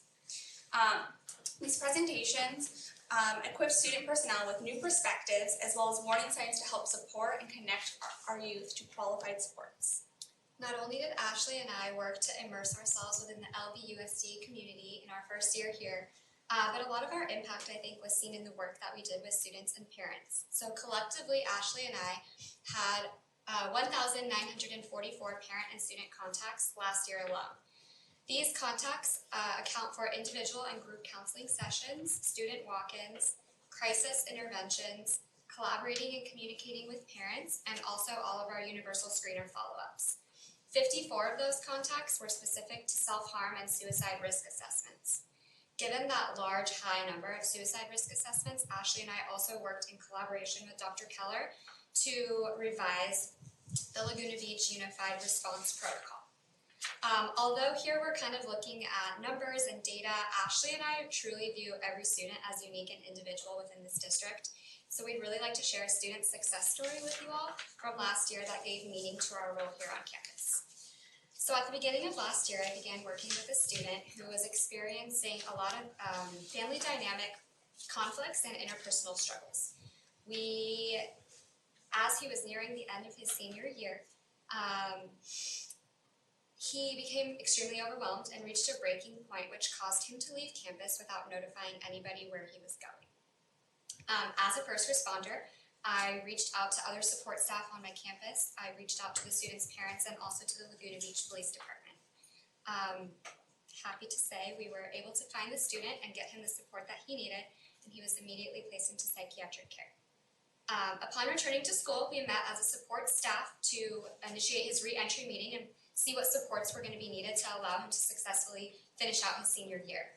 And then I'm also happy to report that the student, with all the support we offered on campus, became stable, and we were able to watch him walk across the stage for the graduation ceremony with his intent of going on to community college. And now I'd like to share a story from Thurston Middle School. One of the students I worked with this last year first came to my attention due to her co-vitality screener results, which were labeled in the high-risk category. After meeting with her and building a quick rapport, I found out that she was working with an outside therapist directly dealing with the concerns that were brought up on the screener. Despite her outside supports, a few months later, the student was hospitalized due to strong suicidal ideation triggered by complex family dynamics. When I became aware of her hospitalization, I connected with our crisis team and helped build a re-entry plan for her. It was determined after consulting with her parents, the student herself, as well as her outside support to place her in a 12-week group under my supervision. At the completion of the group, the student reported improved mental well-being. She reported that she felt not only did she become more aware of some weaknesses in areas where she needed to improve, but that she really developed skills in order to help improve herself. And at the very end of the year, when we took the screener once again, the co-vitality screener, the student's results drastically improved as a result of her personal growth. Thank you. So, in summary, I think that the visionary work of the board and our leadership team to implement this program and support services K-12 has really been important for our students. We're at the start of something really incredible, I think, where we merge academic instructional excellence with social emotional supports, really to support our students with thriving now and in life. And I've said that multiple times, but that's truly what I believe is our mission. I feel like I have a moral responsibility to do that. I'm so impressed with our students, and I appreciate working with this incredible team. This year we can plan on continuing our universal social emotional learning screening in the fall and the spring. We plan on continuing our professional development work in the area of restorative practices. Plan on continuing our partnership with our school counselors and school psychologists to implement not only top-notch support intervention services when students are in crisis, but also really enhance the support work we do on the prevention side and ensure that we have fidelity of implementation of all of our curriculum. So thank you so much for your time tonight, and I'd be happy to open it to any questions. I don't have any questions, I'm just really impressed. It's fantastic. I just wanna, cause there's a basic things I just say, I didn't share with you, I share with you as well, because that's who I was talking to when you helped move back in, I was talking to you while we were at a board meeting, was texting and needing help. For me, and this summer, she's grown so much, and she attributed it to you, and it just dawned on me that her comments about transitioning back were all about you, that you helped her transition back into school, and she was afraid that like everyone would know, or whatever, right, all those complications, and you just helped her move back in and jump in, and she's so confident, and thank you for all the work. And then the other gentleman you were talking about said that you saved his life, so thank you very much. Yes, we are so lucky to have all three of you. And the work you're doing is incredible. I had a quick question on the, what was it, 1,944 contacts. Was that separate? Like nobody's counted twice, right? That's that many parents and students. No, that's some of those students. So some students might be in 10 weeks of counseling, so that does include some repeat students. So that's a great question. Okay, so it wasn't really that many people. I mean, it's still an incredible amount of contacts, but it's not that many. Correct, yes. Okay. Not every student is receiving direct services from one of our student support specialists. Many students are independent. No, I know, but I was looking at, they said that they served 1,944. Right. So they have 1,000, they have student contact. Contact wasn't separate. Yes. Okay, that's Dr. Staines. And I appreciate the work on suicide prevention. I know that's a huge issue coming up, not just coming up, getting bigger and bigger. I looked at all the states and I noticed Nevada was the only state where it didn't increase. I wondered why. I also was looking at on the CDC website, about half of suicides don't show any mental illness. We have no idea. It's situational. Something comes up a couple weeks before. Is that, and their information was general. Is that true of students also? So a student could maybe take the screener and be great in September, and then something come up. Yeah, absolutely. So I want to emphasize that this is not a suicide risk screener that we. No, I know it's that. non-diagnostic, and so it just really gives us some quick information to be able to respond to students who might be in distress. Right. And so, yes, and I agree with you that some students will be in a situation where they will make an impulsive choice, and we want to make sure that we equip students with the information to have readily easy access to supports, but also peer support, so peers can refer students to support. Oftentimes someone's not going to self-refer, and then certainly we want adults to know that they can have qualified support staff that they can turn to at a moment's notice. I love that it's really hitting crisis students, but we also want to be preventative also and get it into the regular curriculum more. In talking to students, I know other things that they have mentioned that they would like and would help would be more, would be to have yoga, to have, we're doing some mindfulness, but to have some meditation too, to have some other methods of dealing with stress. Yeah, I think that positive coping is a really important, a variety of different ways that students can positively cope. Certainly mindfulness, yoga practices, those certainly play a role in healthy living. And I know that as part of our Mental Health Awareness Month, I know that Ms. Aronson did a lot of work around exposing students to different opportunities during lunchtime, and I know we're going to continue that work this year. I go to yoga. I also asked some other districts, school boards, what they were doing because many don't have the financial resources we do. And they were talking about doing other things that build kids up. Some do more science because they feel successful with science. A number of districts in the Bay Area are doing a lot with spoken word because that students can talk about their emotions then, they get that camaraderie going, life experiences come out. You know, can we do, I know another place, they talk about having that circus where kids learn circus acts and feel good about that. But so, I'm not expecting you to teach the kids circus acts, Dr. Keller.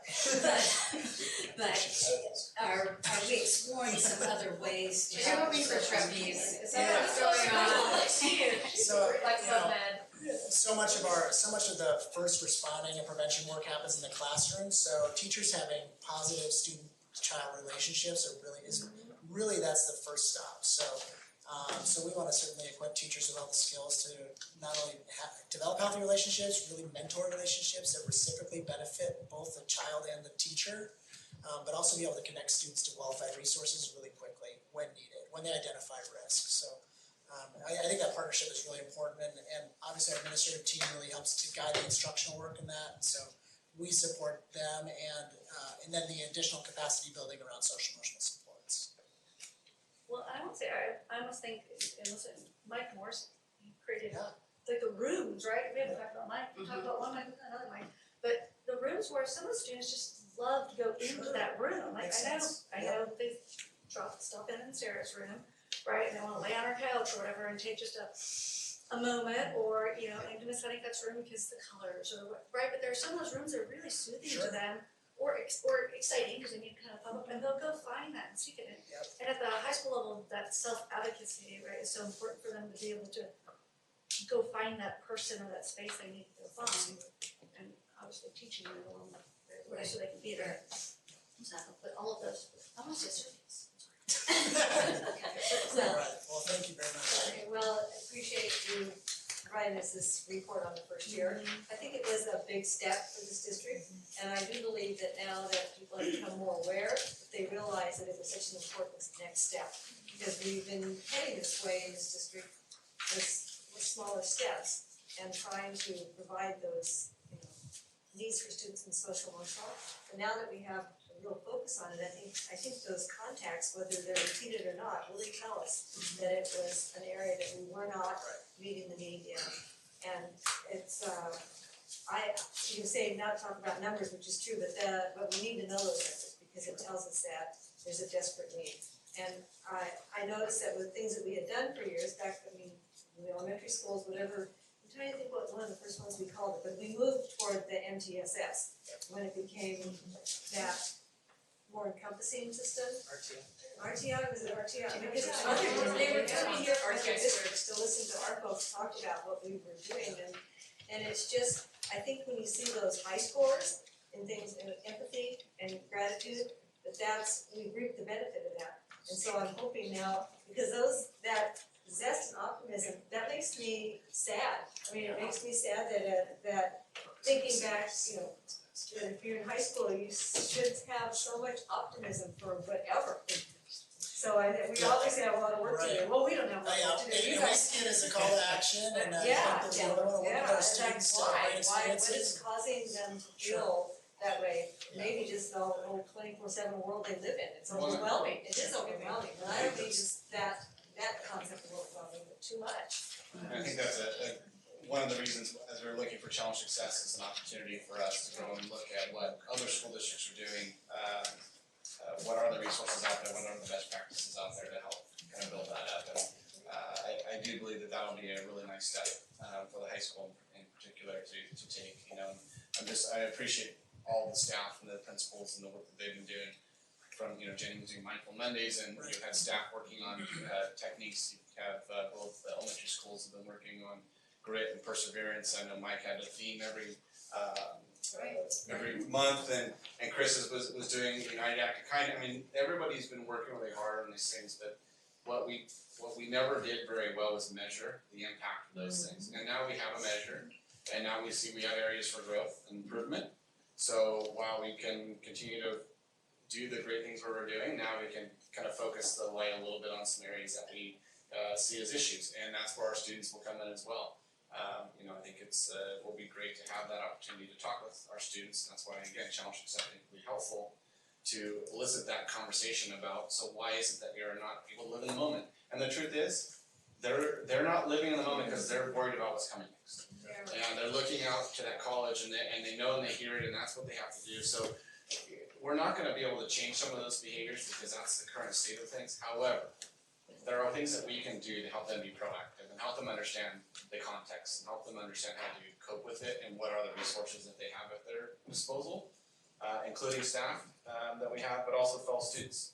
And so I just again appreciate all the work that staff's doing, Michael, our new team, and I think are we getting any potential interns next? We have one intern slated, so we're building a program. So we'll have an additional intern to actually help as well. So we're extending our program further. So.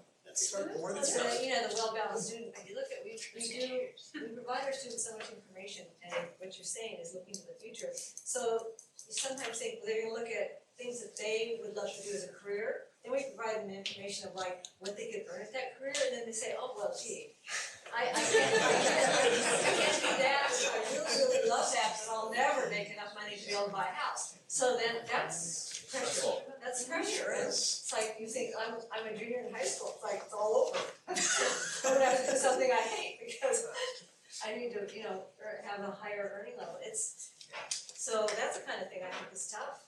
It's tough for kids, and so I'm just really pleased that we've seen so much come out of this next step. Thank you very much. And thank you for sharing about the students, because that's what it's about. That's right. And Dr. Dwyer, I have a question. Sure. The zest and was the zest, maybe it's the zest, you had said was during the meetings, you said that kind of goes down. Isn't that the one that goes down? I mean, they all slightly change, but that one kind of drops it. Yeah, and so that one has items that we were a little bit suspicious of. Yeah. It's a reliable and valid construct, but I think the optimism one is more concerning for me as a professional, Yeah. so, but both are important, so. We want students to be energized, excited about school, excited about life. I mean, really, not school is one thing, but then having a future orientation, being excited about what's coming next, being equipped to balance their current self and have a positive outlook on their future self is really important. Thank you. Okay, now we have some action items. First is action item 15, approval of first amended and restated master joint use agreement for the use of shared sites between the Laguna Beach Unified School District and the city of Laguna Beach. Mr. Jackson. Thank you, President Vickers. Time has come for us to look at the amended and restated master joint use agreement between us and the city of Laguna Beach. We'll just highlight the changes that we have from the prior agreement made 5 years ago. We would eliminate the $25,000 annual fee or contribution that we get from the city of Laguna Beach, as well as a small surcharge for use of our gyms and fields. In return, and it's the next board item regarding the school resource officer program and memorandum of understanding, the city would fully pay and provide the SRO through the Laguna Beach Police Department to our district. And I will say that the only reason you don't see the tennis court individual joint use agreement is because we took care of that when we did the reconstruction of the tennis courts, which was also extending it through 2023, so now we also, it's right at the same time. Any public comment on this item? Board questions? I have a quick question. Sure. What is the district parking lot considered? Is it I know it's a bizarre. It's not part of the joint use. Okay. It's, school parking. Just- It's a school parking lot. It's just parking, okay. Probably looks. I know, I just know that it's Correct. an That's a item good that, question. yeah, okay. And the churches If use we let it. someone use it, then we have to let everyone use it for the public, right? To let churches use it. Falls under facility use for us, as part of our asphalt. So it would be a charge based on Civic Center and okay. remember the facility use fees that yeah. we brought before, it's in Like if somebody said they had 15 family want to use this. Like Patriots Day. Yeah. Okay, thanks. I had just a question on that first page. So we would plan to do that each of the next 5 years with 25,000 and, I mean, that's, Yeah, so the 25,000 initially was a remittance from some of the summer camps that they were running. Right. So they So were we're paying, but the we're doing intent- summer camps now instead, so yeah, so in lieu of, But the intended fee used to be the same for 5 years, Correct. assuming that goes forward. Okay, then I had a question on page 140. I remembered it, but I can't get to it. Do we still have anything that deals with 24-hour rain, no use on the grass fields? Yes. Yeah, we control that through our facilities. Okay, so it doesn't have to be in here. It's controlled through our facility use. We Okay, so it's program all of the not- field usage okay, and times, yeah. Okay, and then just the last one's on 2 pages after that, 142. I wonder why we didn't list TMS and TOW. They were not in the original individual joint use agreements or master joint use, so we had minimal changes to this, just extending it and eliminating that. Okay. So, motion please. Second. Okay, any discussion? Thank you for working on this, Jeff. I don't know how much easier it went this time. It was a great, we have a great partnership. There have with been the times students. when it's been long. smooth sailing. Appreciate the city. All in favor? Aye. Opposed? Carries 401. Next is action item 16, approval of memorandum of understanding between the Laguna Beach Police Department and the Laguna Beach Unified School District to provide a school resource officer. Mr. Dixon. Thank you, President Vickers. This is the same information as provided at last meeting, where we have the information item and a presentation from Chief Granell, who's in the audience today. This coincides with the previous item that just approved the amended master joint use agreement in providing a school resource officer to our school district. I have one card to Kathleen Kane, who speaks on this item.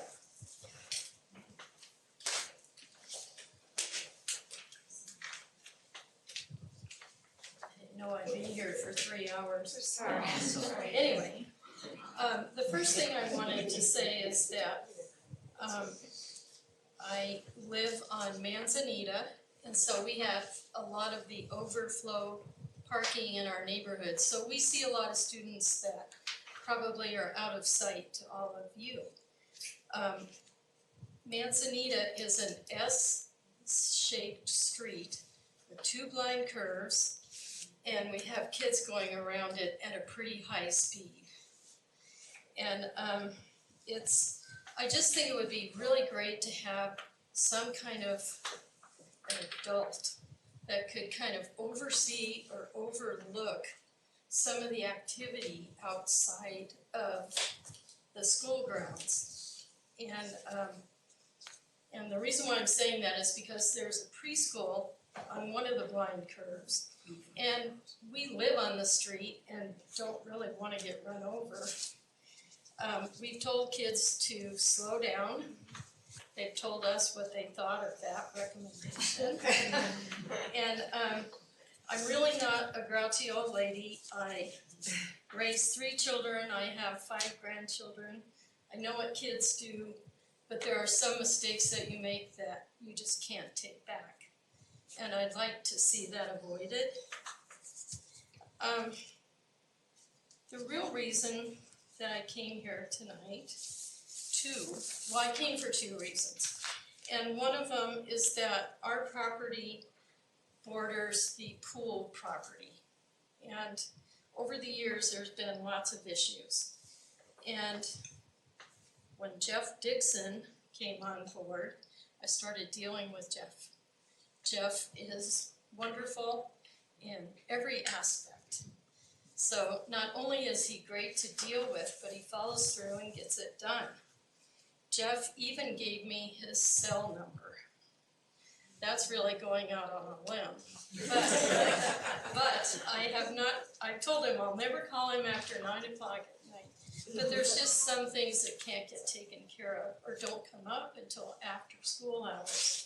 So anyway, I just wanted to come here in front of the board and say that I really would love you to keep our neighborhood safe, our kids safe, other people safe. and to say, I've told Jeff a million times, thank you. But I wanted you to know what a great job he does. So. That's so nice. Thank you. The meeting. Very nice. Thank you. There's kind of insight. I will tell you, and speaking on behalf of Jeff, that it means so much to a person to receive a compliment. It really, really does. So I appreciate you taking the time to do that and waiting the 3 hours. Especially when you're doing it about 3 hours. So, any other public comment on this item? Any board questions? Is this a staff position with the? Yes, it is. It's a police officer within my budgeted positions, yes. Okay, that's it. We know you guys did the 3 hours. She stayed here for 3 hours. Oh, I'm just standing. I can ask you any more questions if you really want. That's why I really need it. I appreciate both Captain Calvert and Chief Fernella, staying through the duration of the meeting. I know that the chief feels very strongly about this position. She and I have had a lot of good conversations, and Dr. Allman has also been a part of those conversations as well. I just feel the privilege of having such a great relationship in our city to support our students, as the speaker just said, both inside and outside of the classroom. And so I encourage, this is an amazing opportunity for us to get even more support for our students in a positive way on a regular basis. So. And I guess in lieu of comments just made, not about political tactics, but in the S-curve, there's other streets around our schools and stuff, in middle school and high school where kids will be kids now and then. Will this person also kind of troll through those at different times? I know that's gonna be timed, so that's not, they're not set schedule, but would part of it be like going to see who's up by the pool or going? No, absolutely, and I think that's one of the neat things is that they will be so embedded in what's going on and off campuses around each campus that they can draw the resources, the patrol officers, and make them provide extra patrols and pay attention to certain issues that we might not know because we're not really woven in the fabric of the schools yet. But I think once they are, they'll be able to do that for sure. Okay. That's a good benefit. That's a nice one.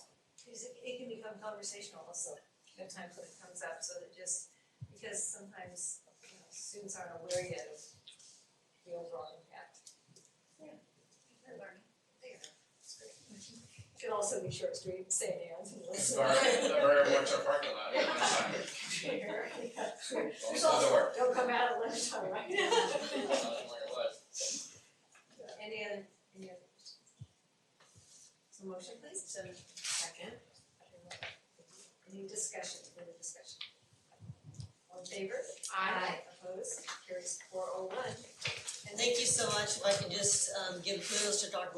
Valoria and his leadership team and all of you. Thank you for your support.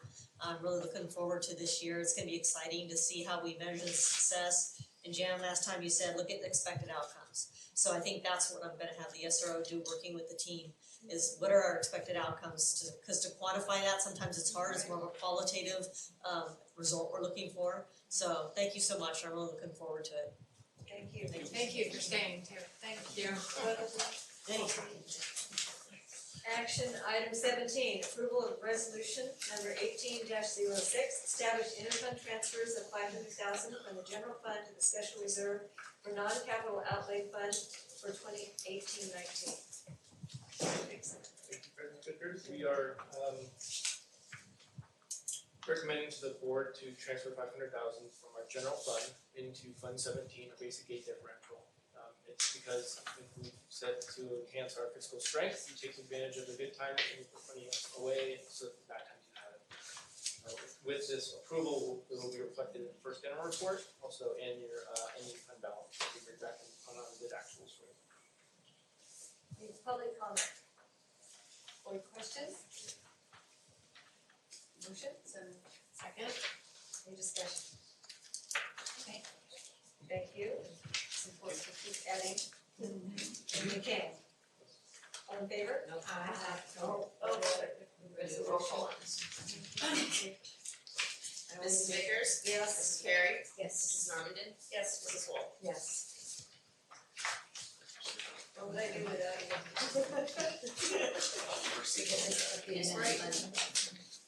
No, I don't know why, because resolutions. Resolution. Oh, okay. So I should have cleared the numbers.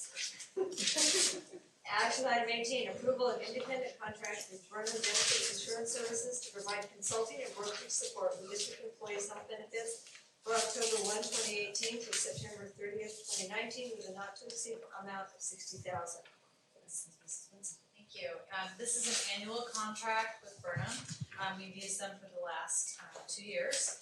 And they have been able to negotiate significant either benefit improvements or cost reductions on our behalf, as well as provide us guidance on kind of industry trends and things going on in the health insurance world. So we recommend approval of this contract for the upcoming plan year.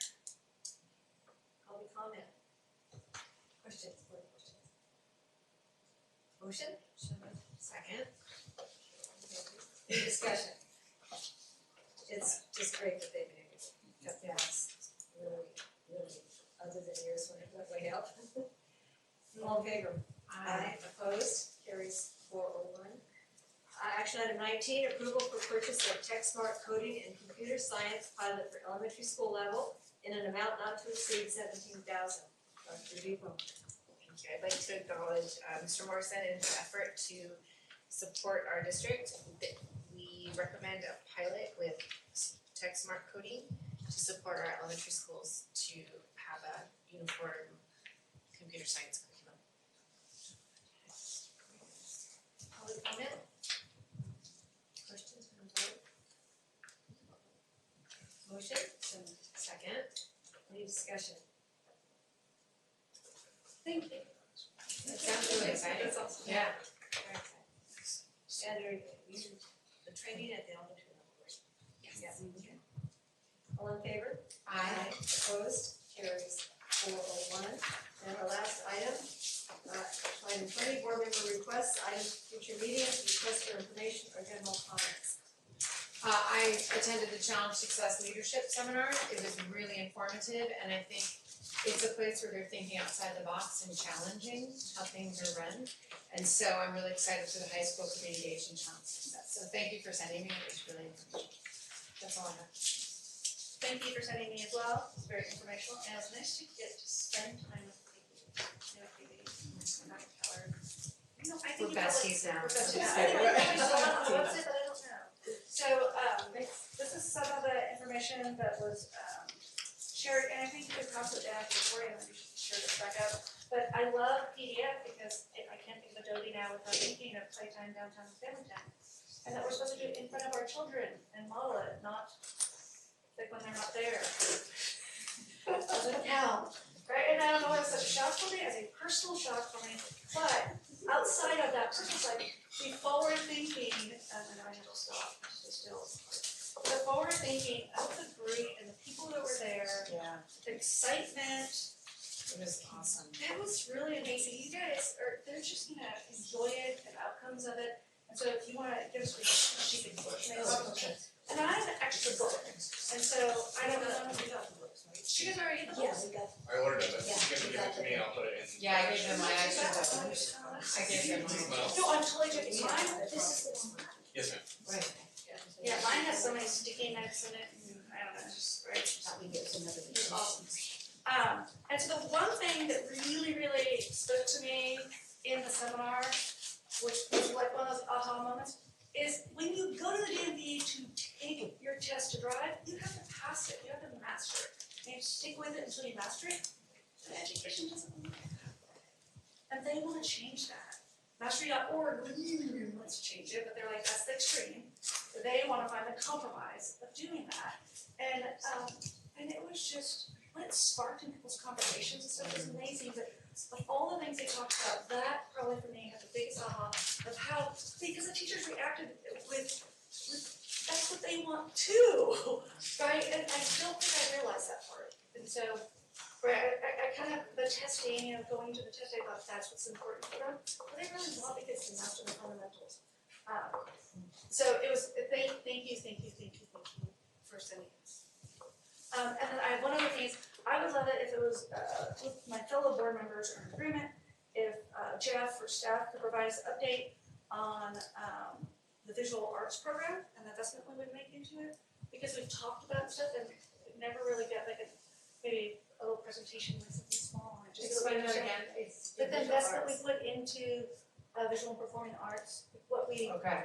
right, there has been conversations, so we've cut that back, we've changed it. and Oh, made it the what- financial part, The sorry, financial okay, part okay. of what we, Gotcha. what we do, sorry, that's why I said Jeff, so financial. Okay, part- cause you said Jeff and then I was, Yes, okay. I- So the financial investment and our budgeted items. Yeah, and not into every detail of our opinion, just really kind of an overview of like what we're doing with it now, what it's looked like historically, so we really get a sense So of. we understand the support. Yes, I gotcha. because we all want it, and we're supporting it, I think we just need to see what is that, so. Maybe we could also take another look at our arts plan. But those, aren't those really two separate Those are things? two separate. Yeah, well- well, and financial and also, I Sure. would love to do that as well. Sure, I would but love to see. that showed where we were and where we wanted to go, and if we're on track going. I think she wants to know also what's committed now. Yeah. Yeah, I think there's Financial, the those financial. Yeah, mine is like the today, Mhm. since, and then, Right. and then you were like, where do we wanna go with it, and Right. Well, Well, yeah, What are we doing And with so the let's second talk about, on that one, Chris and Jeff, the staff time and where it's gonna fit, and then that's an okay thing as far as what Is specific to visual and performing arts? yeah, and like, don't go across everything we do, just the high really, school? it just, or the middle school and high school, or I think the comments where we've cut it back completely, so I think the middle school as well, like, just a we've a cut it belief that we, just a belief that we've cut it back. Students changing direction. I could easily generate a report out of our financial system. Maybe I could send that home and get feedback on that. to be in the update. Yeah, we put in a weekly first thing if we But this is a busy time of year, so I wanted to make sure that it's Well, it's like, not gonna happen, yeah. Yeah. We'll try and get it in the next. I support the idea of it being in the update and then that might spark interest in different kinds of information or interpreting different, if that's doable for your staff. It's gonna have it by September, before the September 11th meeting, so that there's a follow-up conversation to be had after that, I think that would work. I would like to ask that the Constitution group, once Dr. Holloman has a chance to work with them for a while, maybe not the beginning of September, but later on, be able to come back and give a report on how it's all actually working, and that we especially look at the first article, which also deals with some of our bylaws, and also it has a lot of board information in it and how we can support them. So that part, I would have that well, come about back. us looking at it, because we really have no authority in that area. I mean, they have autonomy.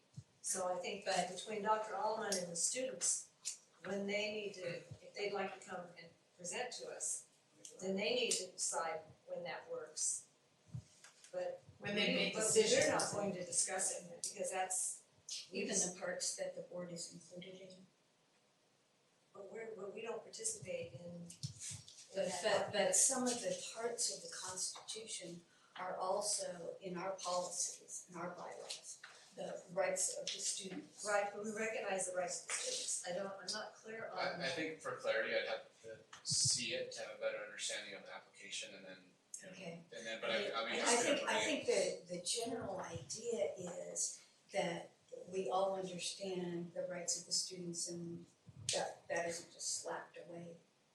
I don't think it would be. The one adult that spoke, that was encouraging us not to take this away from them, we wouldn't do that. I mean, I don't think, I don't know, because I don't have the references, I don't think we even could do that. Yeah. I mean, that would be, we have to really be sure that we don't meddle into something that takes away student autonomy.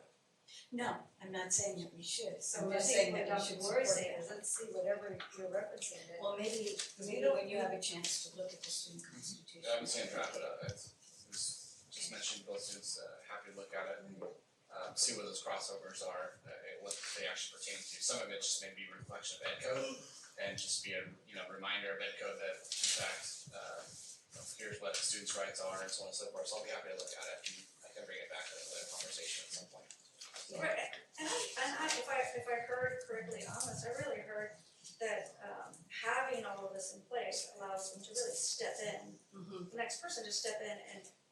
proceed forward versus recreating the wheel constantly, and it's brilliant. And Yeah, I don't think there's anyone, not only would we ever stop them from creating their constitution, but I love Joe, but I'm not gonna sit there and work with him on this, I'm not a student. This is the wrong place for me to be as a board member, it's just, but I would love to hear what he wants to say about it, I love to I see. wanna hear what they wanna say, and I wanna be supportive that really happens. So I read it as this way, the high school can decide in the Senate when they feel it's kind of approved and strong, like we get a report on lacrosse, or I support a report coming when Dr. Allman thinks it's suitable, saying this Senate is rolling along, making great decisions, here's where we're standing. That's when they're a little bit deeper into it, especially this is their first full year. To me, I would support that report sometime in the next And that's what Cal was mentioning. 5 or 6 months, That was what right? Cal was I saying. support that, so we know. Similar thing, but I want Yeah. the students to decide it with. Yeah, that's what I mean, it's really to me, Dr. Allman to understand where it's the status of the Senate Constitution, and then they can make that decision based on the high school. That's where I. And if they felt like they were understand ready in they're not 3 months. They're not ready Yeah. for us to approve it, Okay. because we don't, that's not our role. Yeah, when they're ready, then they're bring that. Because I like to see them I think it's present. good to have no limits. Yeah. And the other thing, and not for immediately, but at some point, I would like to have a discussion about our homework policies. That's all in here. No, okay, It begins okay. with our calendar change and then it Okay. all goes. On the from road, okay, thank you. It really. It's definitely private. Yeah, and you can read through it, unfortunately, this book is not very good for dyslexic people because you cannot find it anywhere, anyone reading it aloud, so to beg your husband to read it, which he really doesn't appreciate. Yep, so he's learned more about education than ever taken anything, but, Homework was a huge issue. it's the biggest So thing. it's definitely, since we're They signing gave up one for of it. the best, one of the best copy break books we had on homework, I Yeah, believe. so you it know was. it's in the Yeah, pipeline. It was Dr. Fraser, I think was here at that time, and And you go online It was and look at excellent. student voice, you guys should go online to the Challenge Success as well, the website. And there's an entire student side and a blog and the kids that are in the program, pre-board, and homework is a big deal. Very big. we did have a request from Shadi. So, she left me her card and she wanted to know if she could stay, I said I would bring her at this time, and she was wanting to make one presentation to us. So I don't know how. Well, you and I set the agenda, so we'll look at the agendas, we had the cabinet this morning, so I think it'd be The city, important to look at the city was doing something. on September 11th, but We have a board meeting. we're gonna be busy September 11th. Yes. So, Yes. you know, we be mindful of how many agendas, so that's what we're moving stuff around this morning on And then- agendas, so we know each other. We have the proposed resolution from Mr. Dixon, and if we, well, I guess. You can't have agreement, We but can have agreement to bring it forward, we'll send it home on Friday. send it home on Friday, and then in opposition to Proposition 5, the property tax transfer initiative. So that would be, I believe probably would have been asked by schools for some finance. Yes, school services, Districts, that's right, school services to have districts have a board resolution, taking composition. So. Will this be a discussion? That's what we're. That's what right, we're saying discussing we're right gonna- now. Yeah, We'll bring it back for discussion as a resolution at the next board meeting, That's, we'll thank you. send it home. More articulate. Okay. We'll send it home and then I'll be available in between now and December 11th to give you any clarification on what it means.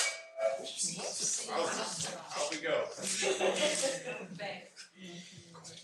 And with that, have a motion to adjourn. So moved to our next regular meeting on Tuesday, September 11th, although we have a Smith meeting next week.